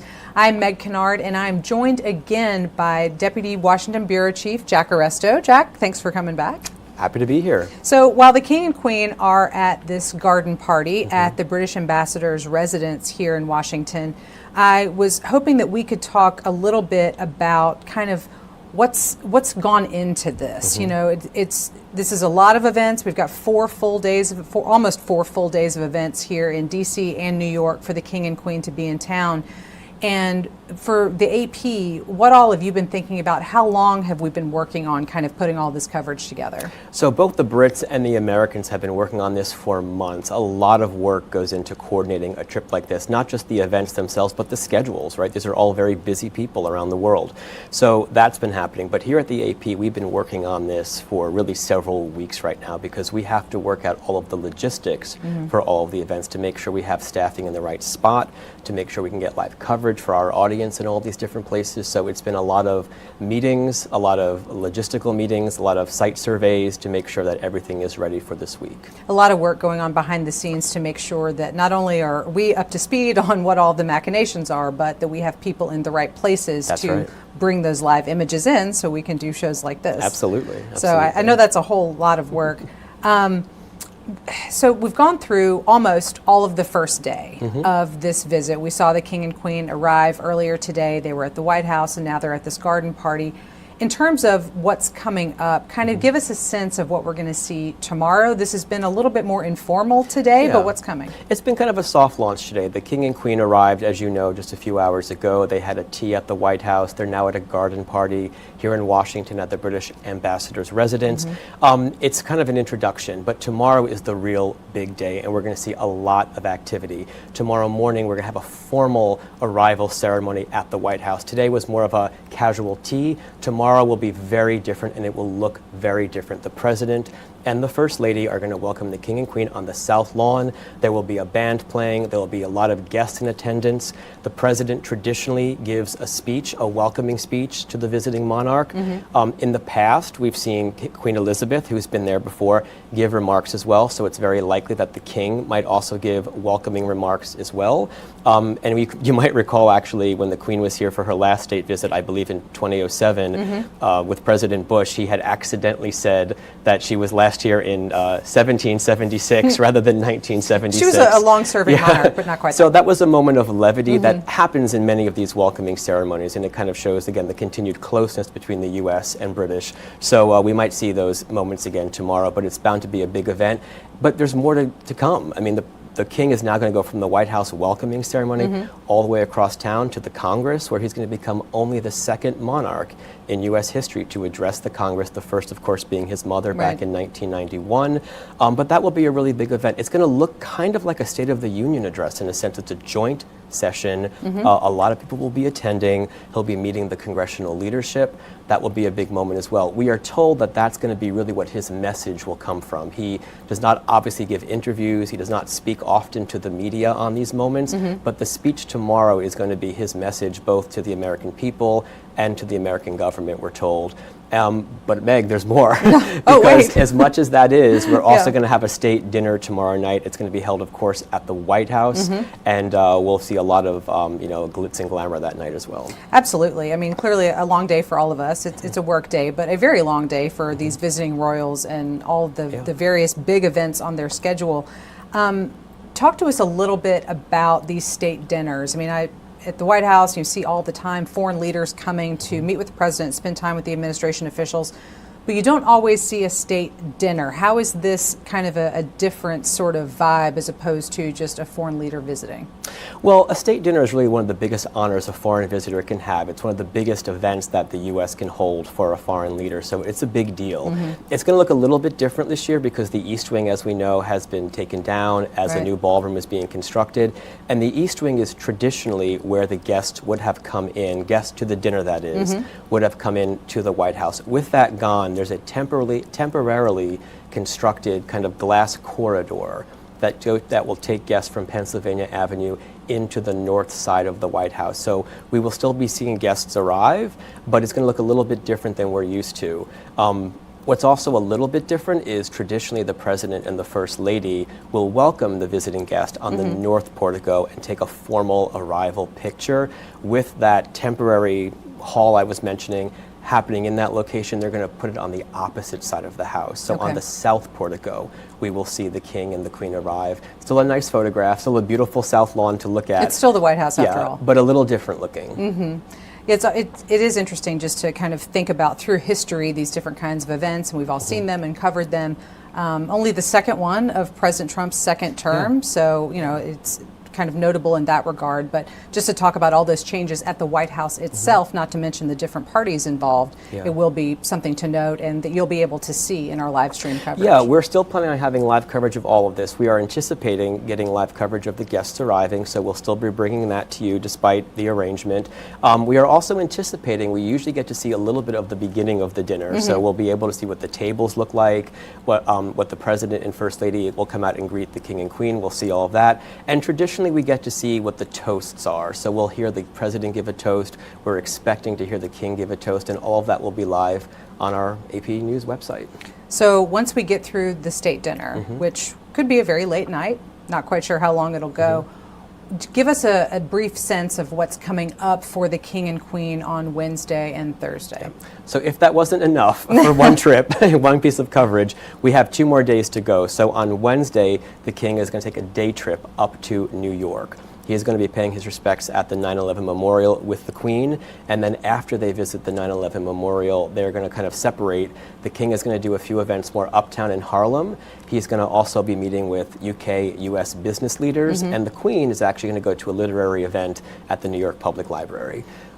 So it seems like we're doing a lot of the pomp and circumstance here in Washington, but it's a little bit more community focused. Absolutely. A big part of this is the kind of the more formal and official side, but the next 2 days that follow, Wednesday and Thursday, will be much more community oriented. And so then Thursday, the King and Queen first go to Arlington National Cemetery? That's right. They're going to come back on Wednesday night to Washington after their trip to New York, and then they're going to give like a little bit of a farewell ceremony here in D.C., then go across the river to Arlington National Cemetery, where they'll lay a wreath at the Tomb of the Unknown Soldier, we understand, and then they're going to be going about an hour or so west of Washington to meet with different leaders in different communities. Meg, they're going to have a block party, a traditional American block party. To see this, it will be something. Yes, in Front Royal, Virginia, there'll be a traditional American block party where they will be meeting with everyday Americans, and the Queen will also be participating in a horse racing event, and the King will also be out in the Shenandoah Valley for a number of conservation events. So a lot to get through. It's a packed schedule, but I think that I'm glad to be here in Washington, obviously, but it's the back half of that schedule I think is maybe going to be very visually interesting. So I'm glad that we're able to bring that to everybody. Jack, thank you so much for the rundown and for all of the work and planning I know has gone into putting all this together. Thanks, Meg. And thank you all for being with us on this first day of the royal visit of King Charles and Queen Camilla. They are still at that garden party. We will be bringing you images of those events as soon as they come into us. And we will be back with you live tomorrow for all of those events that Jack was talking about, including the formal arrival of the King and Queen at the White House, the state dinner ultimately at the end of the night, and also that joint address to Congress by King Charles. Thank you so much for being with us, and we will see you for day 2.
Well, you look marvelous after a long trip.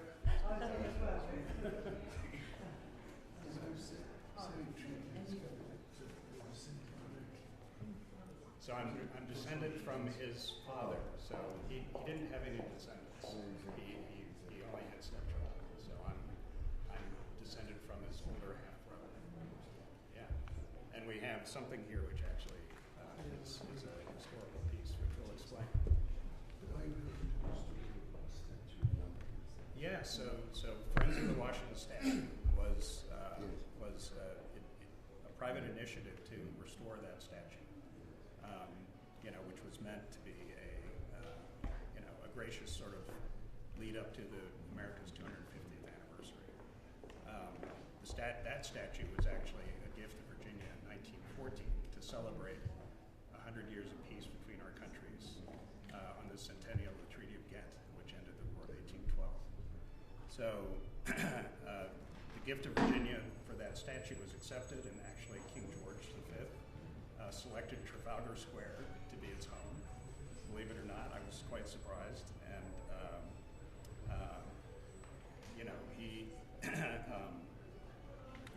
that's where it was ultimately placed.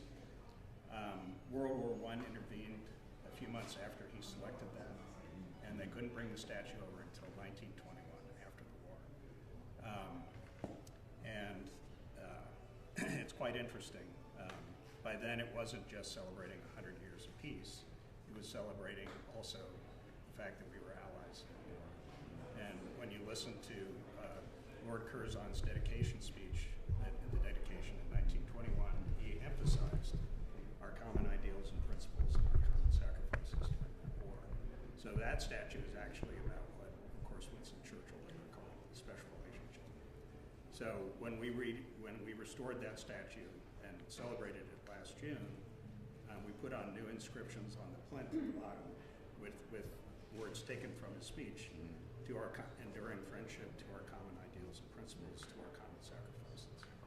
And we celebrated that at a beautiful ceremony last June at the National Gallery in Trafalgar Square. So that's the statue. This is a time capsule. We had twins. One was placed under the statue in Trafalgar Square last June, and this one will go this September under the plaza of the Washington Monument. And that's very special. This will be the only artifact that's ever been approved to be placed under that halogram at the center of our nation's capital. So it's actually quite a big deal. So Lord Foster. No, we haven't. It's September. And it's going to have this beautiful inlay on top, which points directly at Trafalgar Square from the Washington Monument. So visitors will be able to see the symbol on the top. Now, Lord Foster designed this time capsule. William Roberts was head of his team. They've been working pro bono for a year, and he can tell you a few things about the time capsule. So the time capsule was designed, made out of stainless steel, and it's basically designed so that you've got 13 flutes surrounding it, representing 13 original colonies placed together, hopefully lasting 250 years. And along with that, we also designed the capstone that we want to reflect. And that capstone is actually from the original plinth in Trafalgar Square. So we've taken that and tried to recycle as much of the stone. We've got 4 pieces of the stone with the inscriptions, and we've got the 6-pointed stars of George Washington on the back as well. And then we've also got plates which are inspired by proclamations of yourself and the President. And then it's sealed by the George Washington stamp, which is from... Yeah, this is actually a seal which was given to my great-great-great-grandmother, who was George Washington's niece. And this was given for her wedding present. And he gave it to her thinking it would be very practical. So I think he'd be very pleased we're using it for a very practical thing here. Yes, and it's still being used. And for the one in London. And for the one in London, yes, absolutely. So where do you keep that one? We keep it at home. Yeah, it's not in a museum. Otherwise, we probably couldn't use it. And what is this one? So this is the 5 tribes of Virginia. Native American tribes gave corn and tobacco because they thought that was meaningful both to the colonists and to the Indians. This is soil from Soulgrave Manors going in the Washington Monument one. We have Mount Vernon soil in London. And these are student competitions. There was a statewide student competition in Virginia, winning entries, and we just had a competition in England from Washington Tigerware. So it's very forward-looking, and it's very exciting. And I understand you might put a commemorative coin. Is that right? We'll certainly let you have that be part of the. This is a commemorative coin from the Royal Mint. The president of the Interfaith Church Council between 1994 and 95. And the thing was so which for church we had a SAE pledge about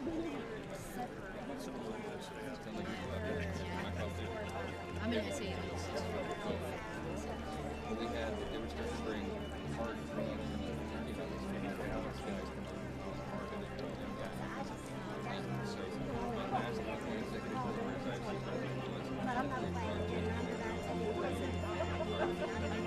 so I graduated on the street from law school, and the first semester I did not get signed.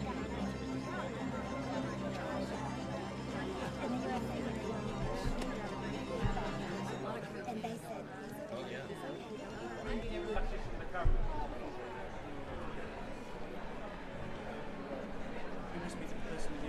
Yes, if you could just head through here and consultation with us. Thank you very much.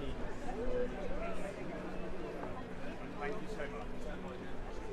Hey, you just head through here and consultation with us. That's So our first group here. this is the first group here. So this is the lead. Yes. Your appointment.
Your Majesty. Of course. Thank you. We're so happy to have you. My dear, spoke to Parliament. This is my great honor. It's going to be great. They're going to love it. It's going to be so well received. Be the only bipartisan thing we've done.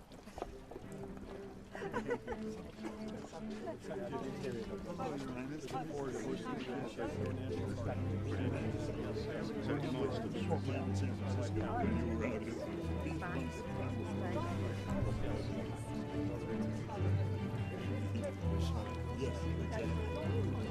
And your son's a chef.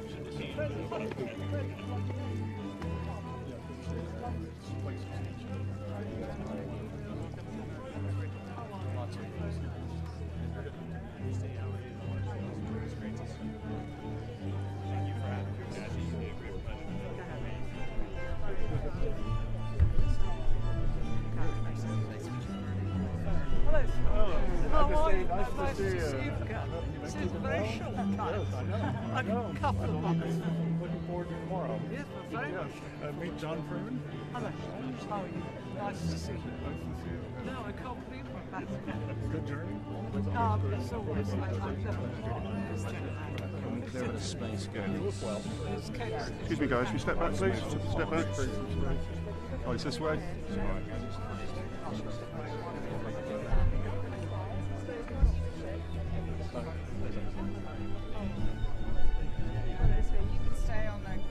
Ollie, where's the group? It's over there, Your Majesty.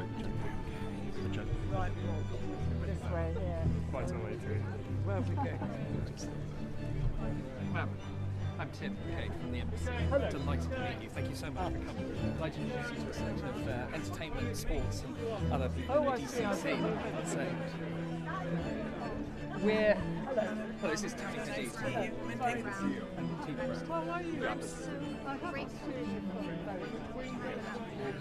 Will you get the video? Get a video.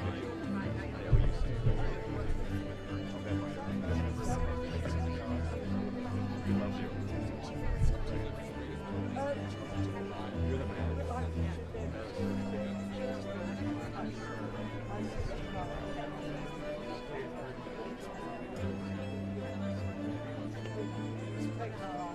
Okay. Ollie, which next pod, mate? Do you want to get there?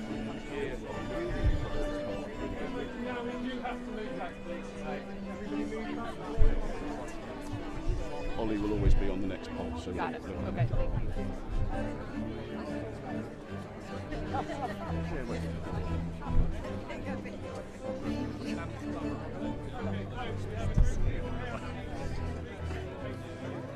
Premier. It's your left down. We killed them off. We killed them off. The golden days are coming.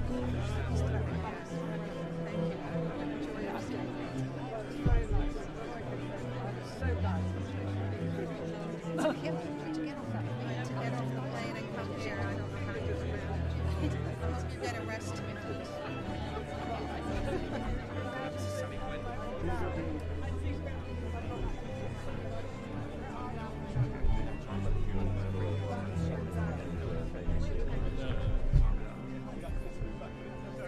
Oh, I'm sorry.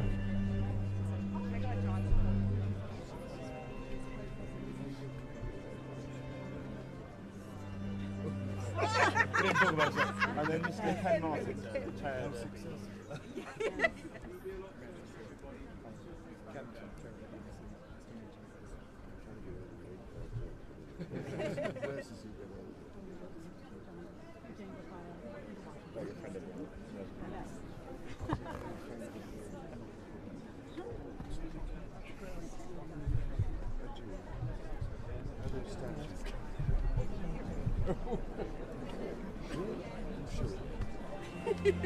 She was prepared. She's the best.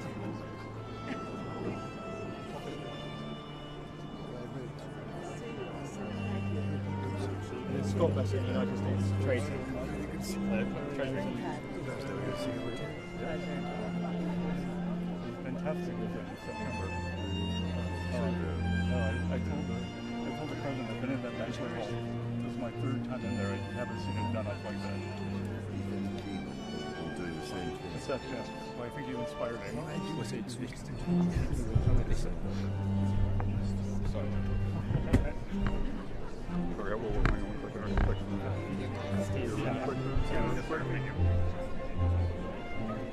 think this is the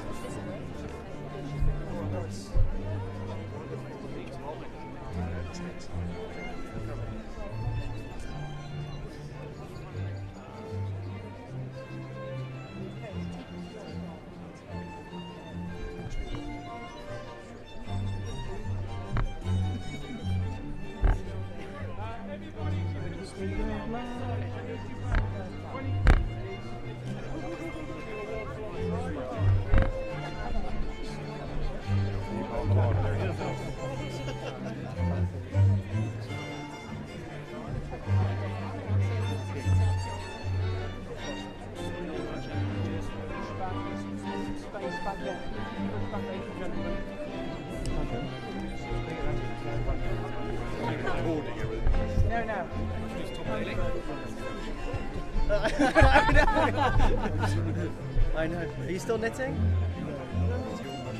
Oh no, I don't think so. No, I think you can pick it back up.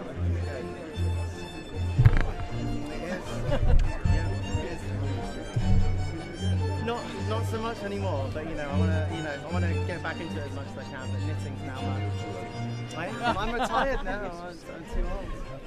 It's nice to meet you. Thank you for being here. I'll be there tomorrow. Are you excited? Covering it. Yeah. Hello. Honor to be here. I've been working on an impersonation, but it's not bad. I'm trying this time. Absolutely. Thank you very much.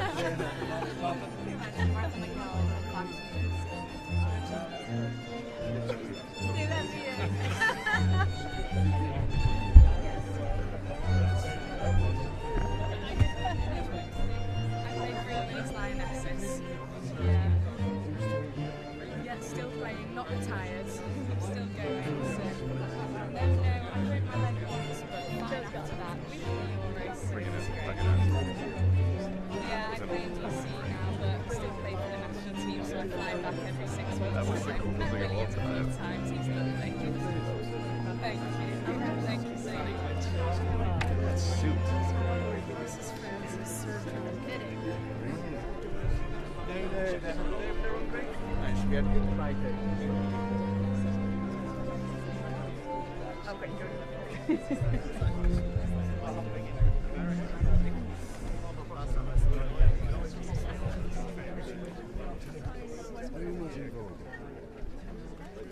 So,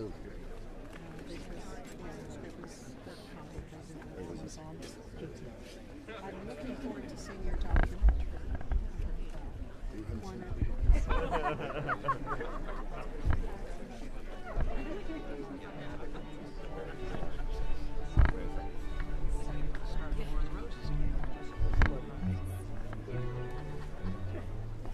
That mic's on, by the way.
right here.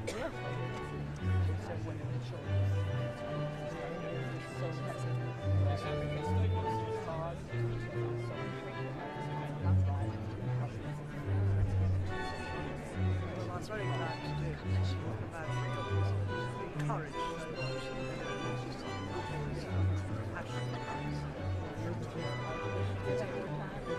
I know, I'd love to pack everything. I'm sorry.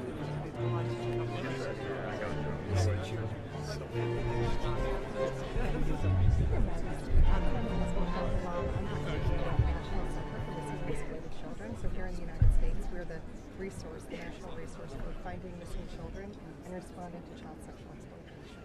How long have you been? Years. Yes. Started very young. Right. Very young. Exactly. So we work really closely with your law enforcement, many of our NGOs in the UK, sharing information, particularly with online crimes against children. But we want to make sure that we're all aligned and it's constant, all of us working together. So thank you for your leadership and thank you for everything. Should try to be on the same.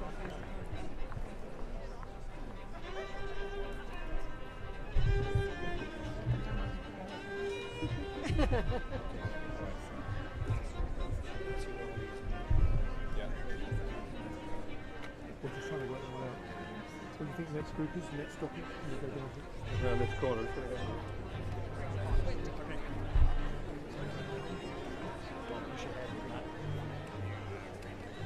Oh, yeah, there's light. I know.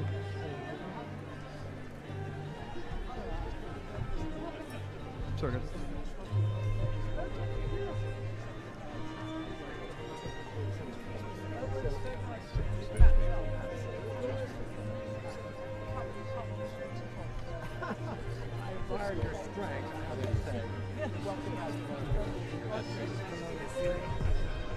Can you just take, ladies and gents, since Queen comes through, can you just give us a couple more steps back, please?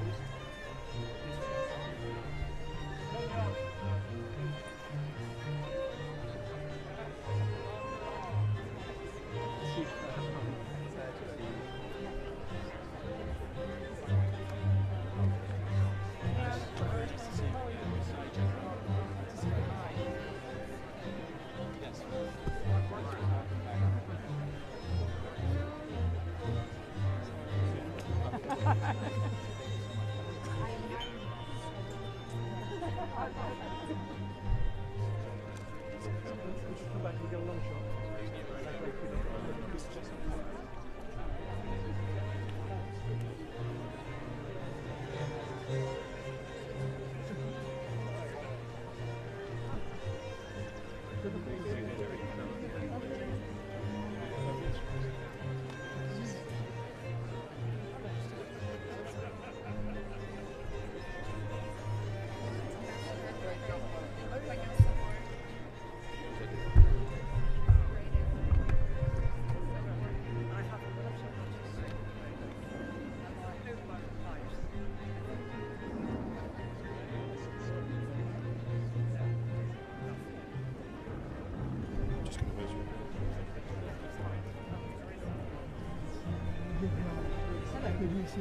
How nice to see you, Basil.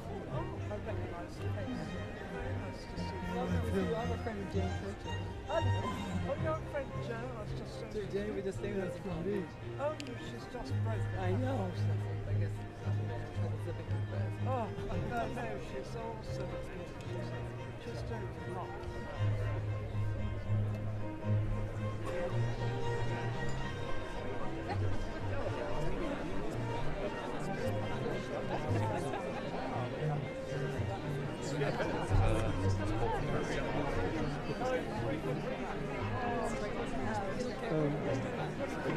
I think we can really start getting into these now. Folks, this side 6 feet a little bit, unless you're in the pod. We're just going Pod and see where you are. Up there somewhere. We're in the coast, we're going to rush off. You go find the king if you want to. He's up on the left.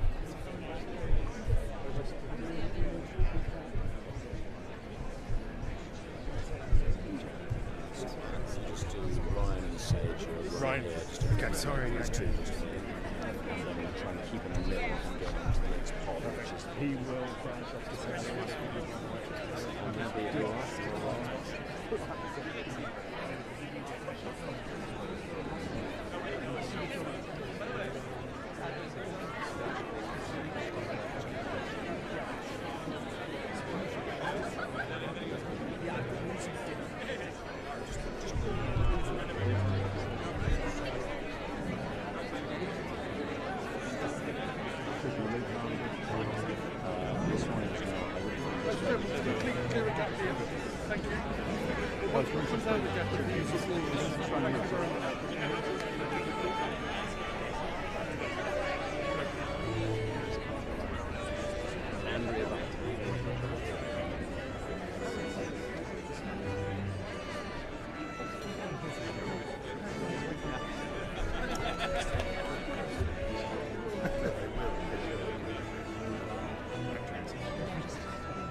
You might like it.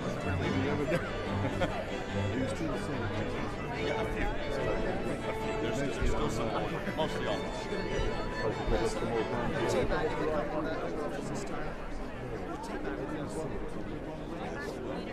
Anderson, thank you for the OBE.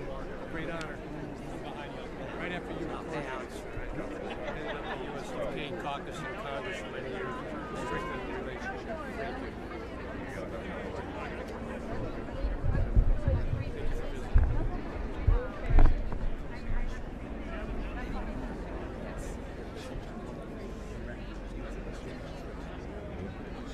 No, I don't, I'm afraid. I have to find one of my team trying to get me. He's not in this one.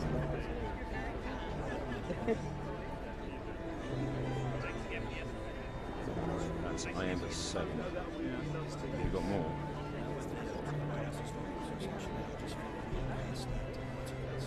It's possible he dropped, I don't know. That was the revised given to me. If you find one of the two, I'm sure it'll be.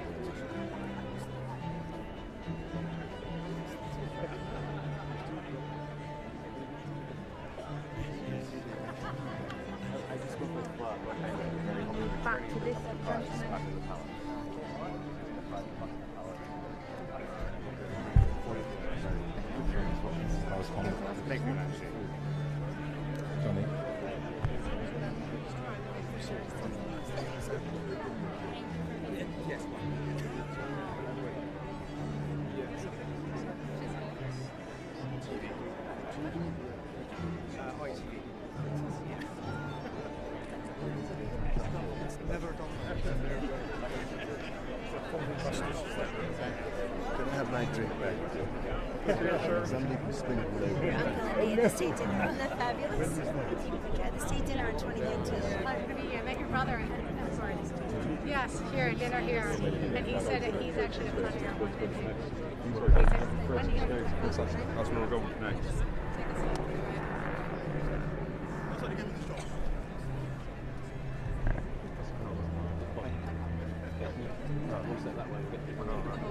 Oh, my bad.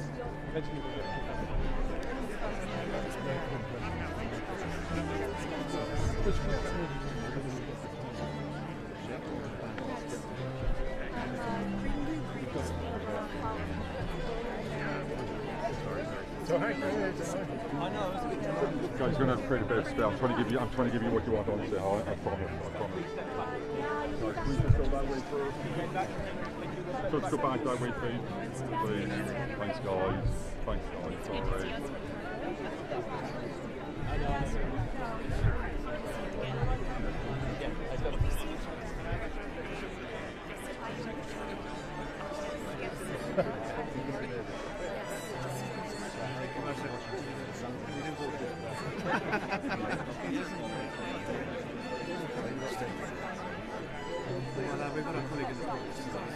Got that, guys. Yeah, don't have to play that space.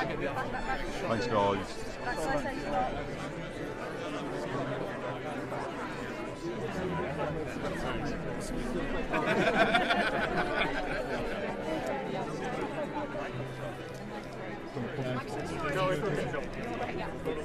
There are just give them some space, guys. How are you? Sorry, thanks, man. Just in here. Thank you. Sorry, sir. Could you give us some space, sir, please? Thank you. Guys, we need to create some space, please. Bit dignity, guys. Guys, bit dignity, please.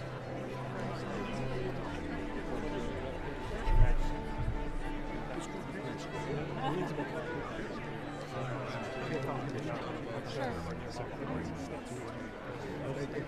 Right. Yes, of course. I'm sorry, Governor.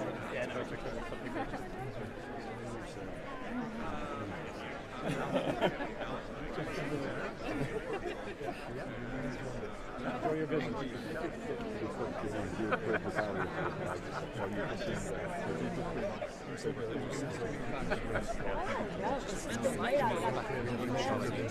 Have you run this business?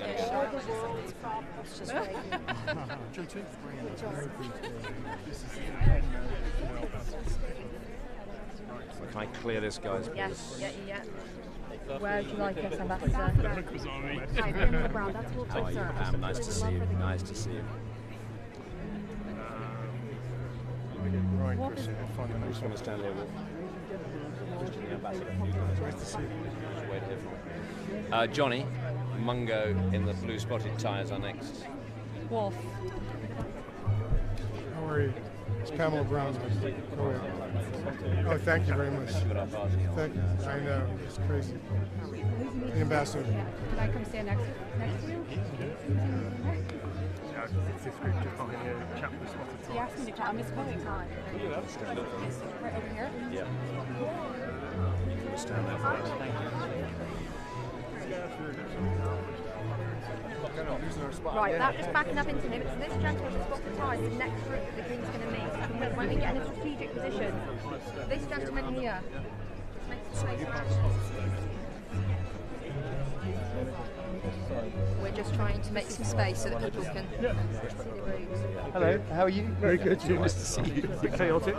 Always like that. Outside of this group. So I'll just pass. Absolutely. And then I'll. Yeah, no, to keep in touch with important things.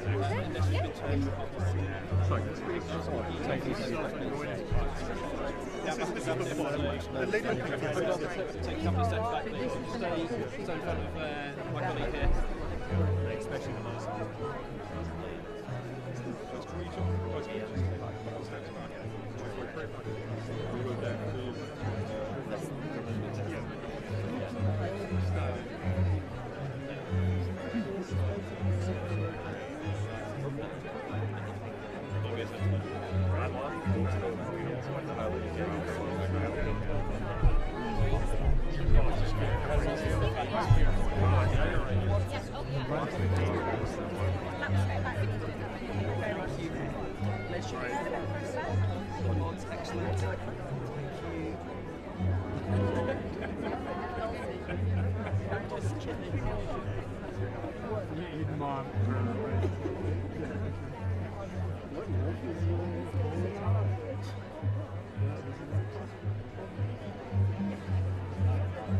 I gotta give you credit.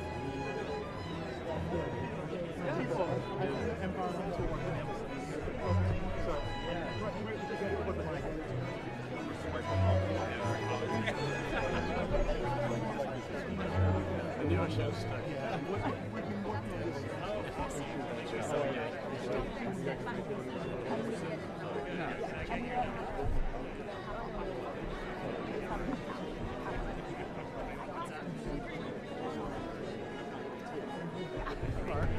How are you? Good to see you. Oh, hey, Jason. How's the United States? Yeah. Good. You know trouble? What are you doing now? I'm at Harvard. Oh, you're at Harvard. Just teaching. Job's good. Are you enjoying it? Yes, good. Glad to be out of this town. I'm glad to be at Harvard.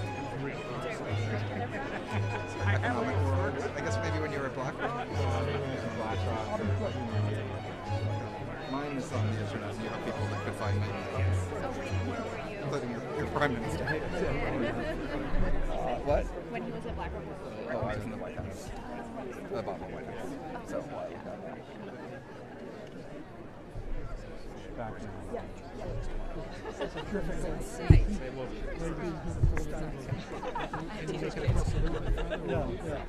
But then the sun is slated like this. Well, we'll go sideways. Right here, When you come in, you're fine right here.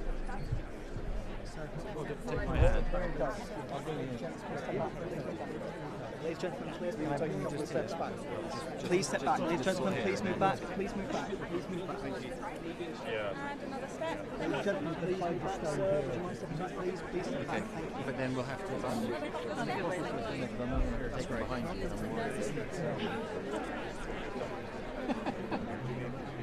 Maybe I can. A few months ago.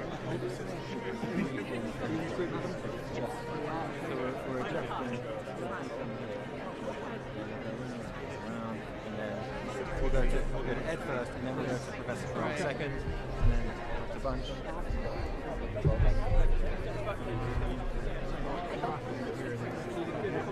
Yes. Pardon? Yeah. You miss some people.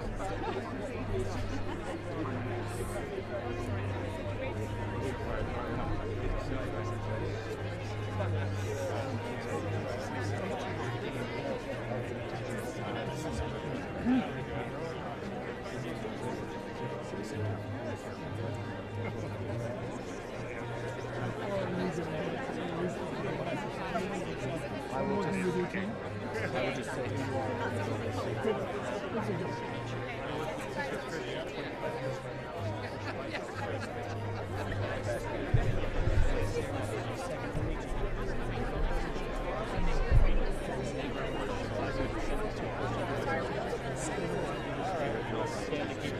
to say that, but I want to say it. Thank you, sir. Mungo Woodford is Mr. Councillor, sure to introduce you to the script environment of the science. I did the energy and environmental side. Yes, I've been working with people, so everything we need to work on. Yeah, if we need to speak to resources, to the White House, chair of the hearing of the national. We're going to be working together with your team to do all the specific monuments and beyond. We're going to do a great job. Yes, we will. We're going to do the president, the post-president, the 20th. My wife, Jennifer. We're going to do a great job together. Sustainable oceans. Exactly. Captures everything. When he's Yes, he will. While I'm here. Yes. We'll agree on what we agreed to. Yeah.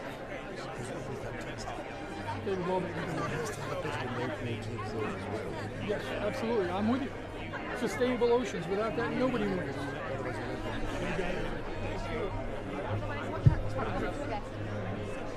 where are you going? So if I was just going to get a big front,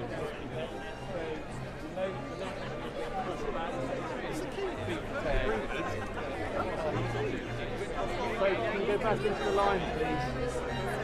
Results.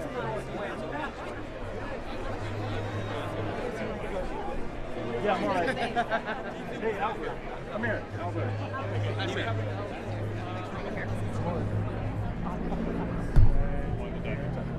How long have you been here? Yeah. Enjoying it. Hey, how are you getting? Good to see you. Well, it's not me. It's not me.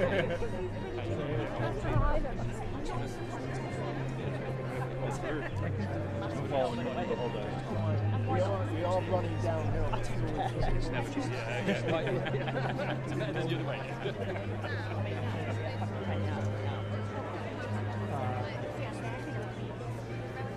Just about to. Just about to. It's up. Okay, no, I have to Get a shot there? Wait, yes, sir. Thank you. Yeah, cool. The conversation there will be interesting. Did you see the email? Is that the one about something in London? You'd offered to host a dinner and they were going to take Everybody here back 10 feet, please. They're on Rob's naughty list. Be there.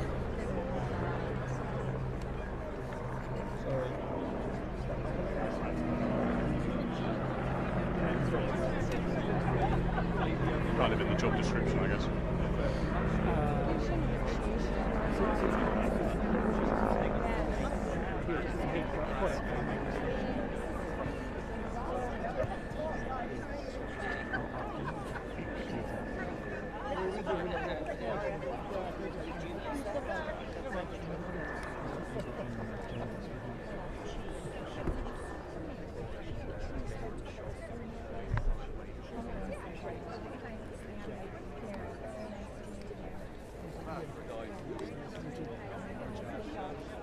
And the sun's got down perfectly. That's what I'm saying. My breakfast is not bedtime. Yeah. Well, I'm not doing anything. I just stood here.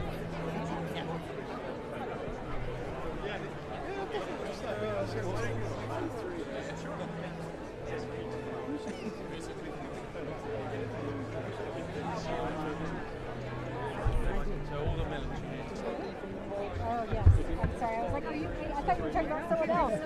Just dress backwards for me, please. Thank you.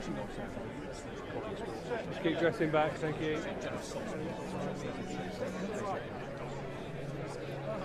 We're sort of horseshoe here. Yeah, you're in the same. Yes, we are.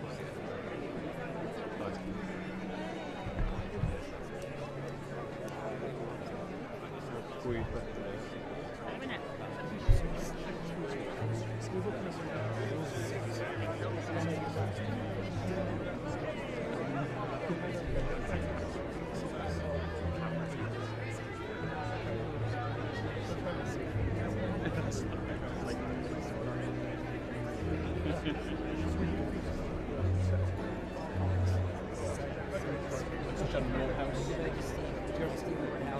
Chief of the National Guard Bureau.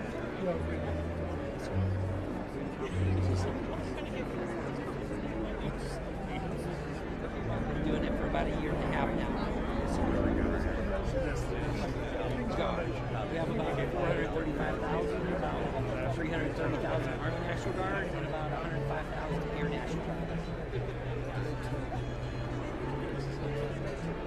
Absolutely. In the homeland and across our departments. Yes, sir. Yes, sir. Very high level of recruits. Yes, sir. Yes, sir. F-16s and a little bit of time in the F-35. Yes, sir.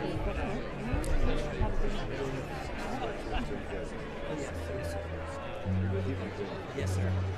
So this is General Hood. General Hood has two jobs. He's the Director of the National Security Agency, but also Commander of Cybercom. So, huge portfolio.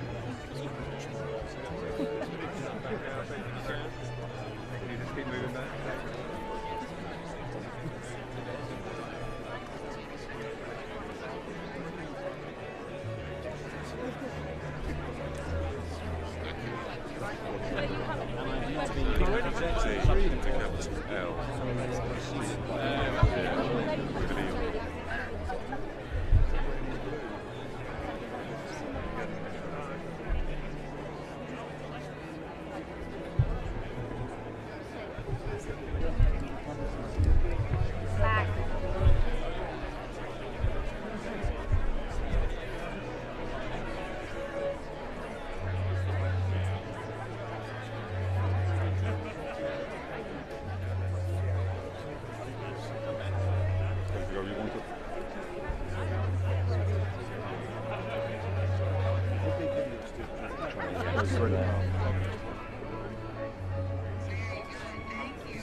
Yeah.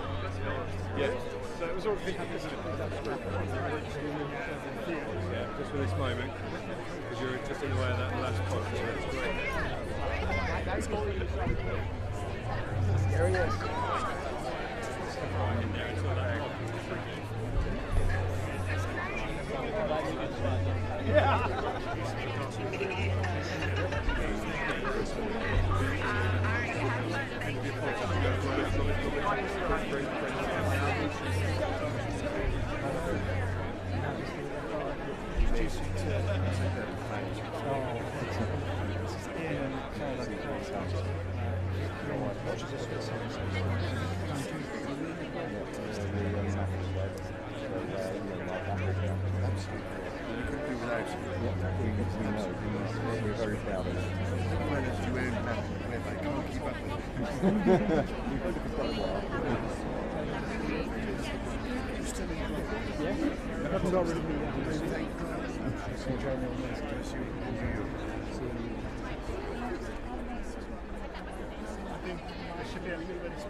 You're in the car.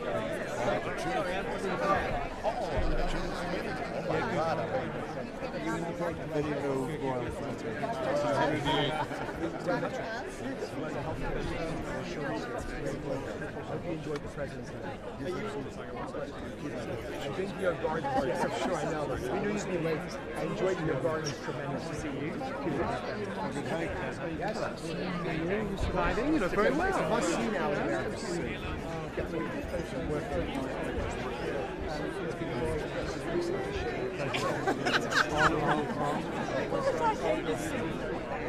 Surprise! How are you? It's just down the street for me. Thank you so much. It was very good.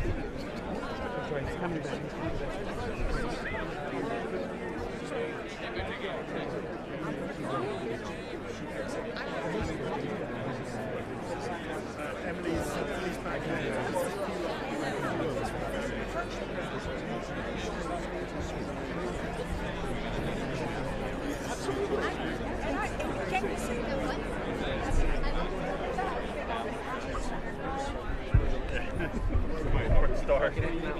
just watch your back.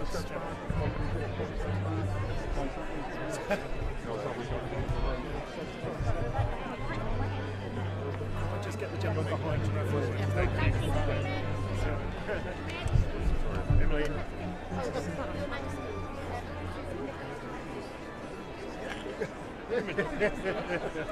This is Niccolo and Nard. He was at Dumpy's house last week.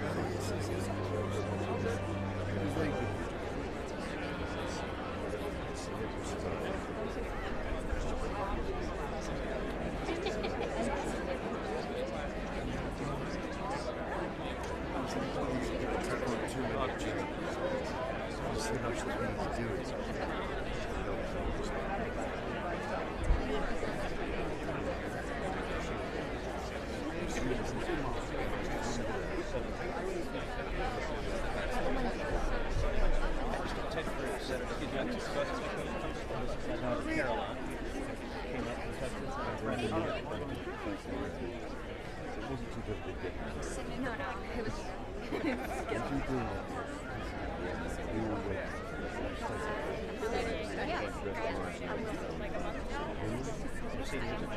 You've done your exam. No, we have our exams next week. What do you think of all my food? Receive. She's studying right now. Hi, how are you? Patty, nice to meet you. Are you there tomorrow? Yes. Well, I'll be there. Yes, at the speech. I'm looking forward to it. I'll be there tomorrow. I'm Congressman from Alabama, so we look forward to seeing you. And this is Congressman from North Carolina. David Rousseau. Senator, nice to be back to This is a special session. Yes, for you. I'm so sorry. Hello, Your Majesty. I'm sending you my word from Tennessee, and my daughter, Mary Morgan. So nice to meet you. This is too big for us. Well, we hope you get there. Harry. So if you're okay, we'll take you to the exit. That's fine.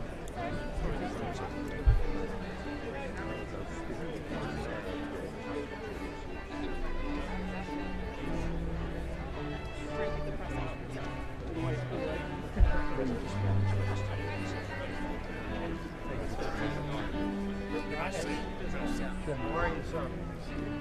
We're going to make a big announcement on the UK Fusion program next week. Yeah, all SMI members. Absolutely, it's going to happen. The one you told me. Summit. Yes, yes. So it's all in view. Yes. Wilbur Ross, good to see you again. Thank you for the lovely note your staff wrote my daughter Jessica for the portrait she did of you and gave them in the foundation. We met this lovely lady on Friday. Thank I know you. that. Thank I'm you. so And Yes. you know Hillary from the Prince of Wales game. How are you? Lovely to see you. I love your movie. It's fabulous. I'm very impressed you watched it.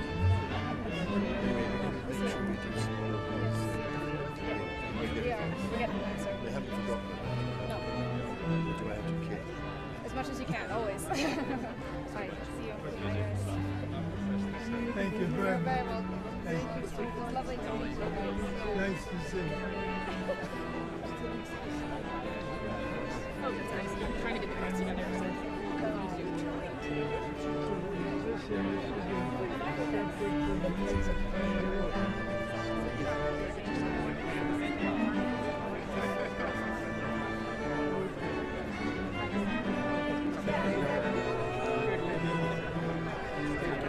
I think that's how it is. We're just trying to get people on their minds. Yeah. Yeah. But Haley and I are just really doing some stuff. Yeah, we can get them on their minds. Or make that.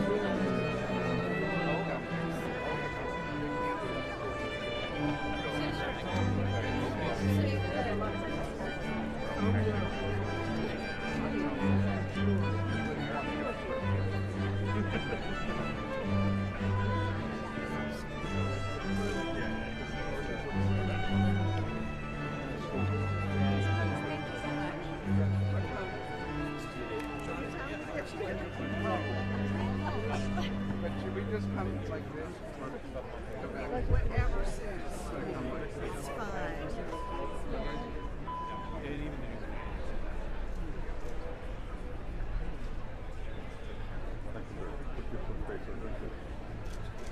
We're going to hear Rotary Show.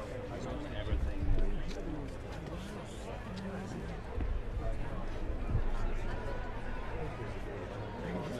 Millie and James, who run our events. Carry on.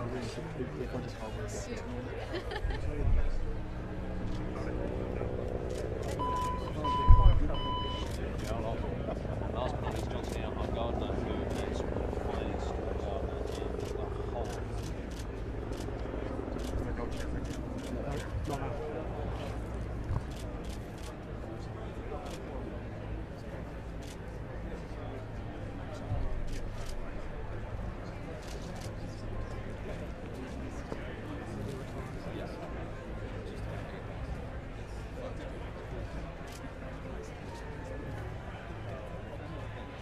Coming out.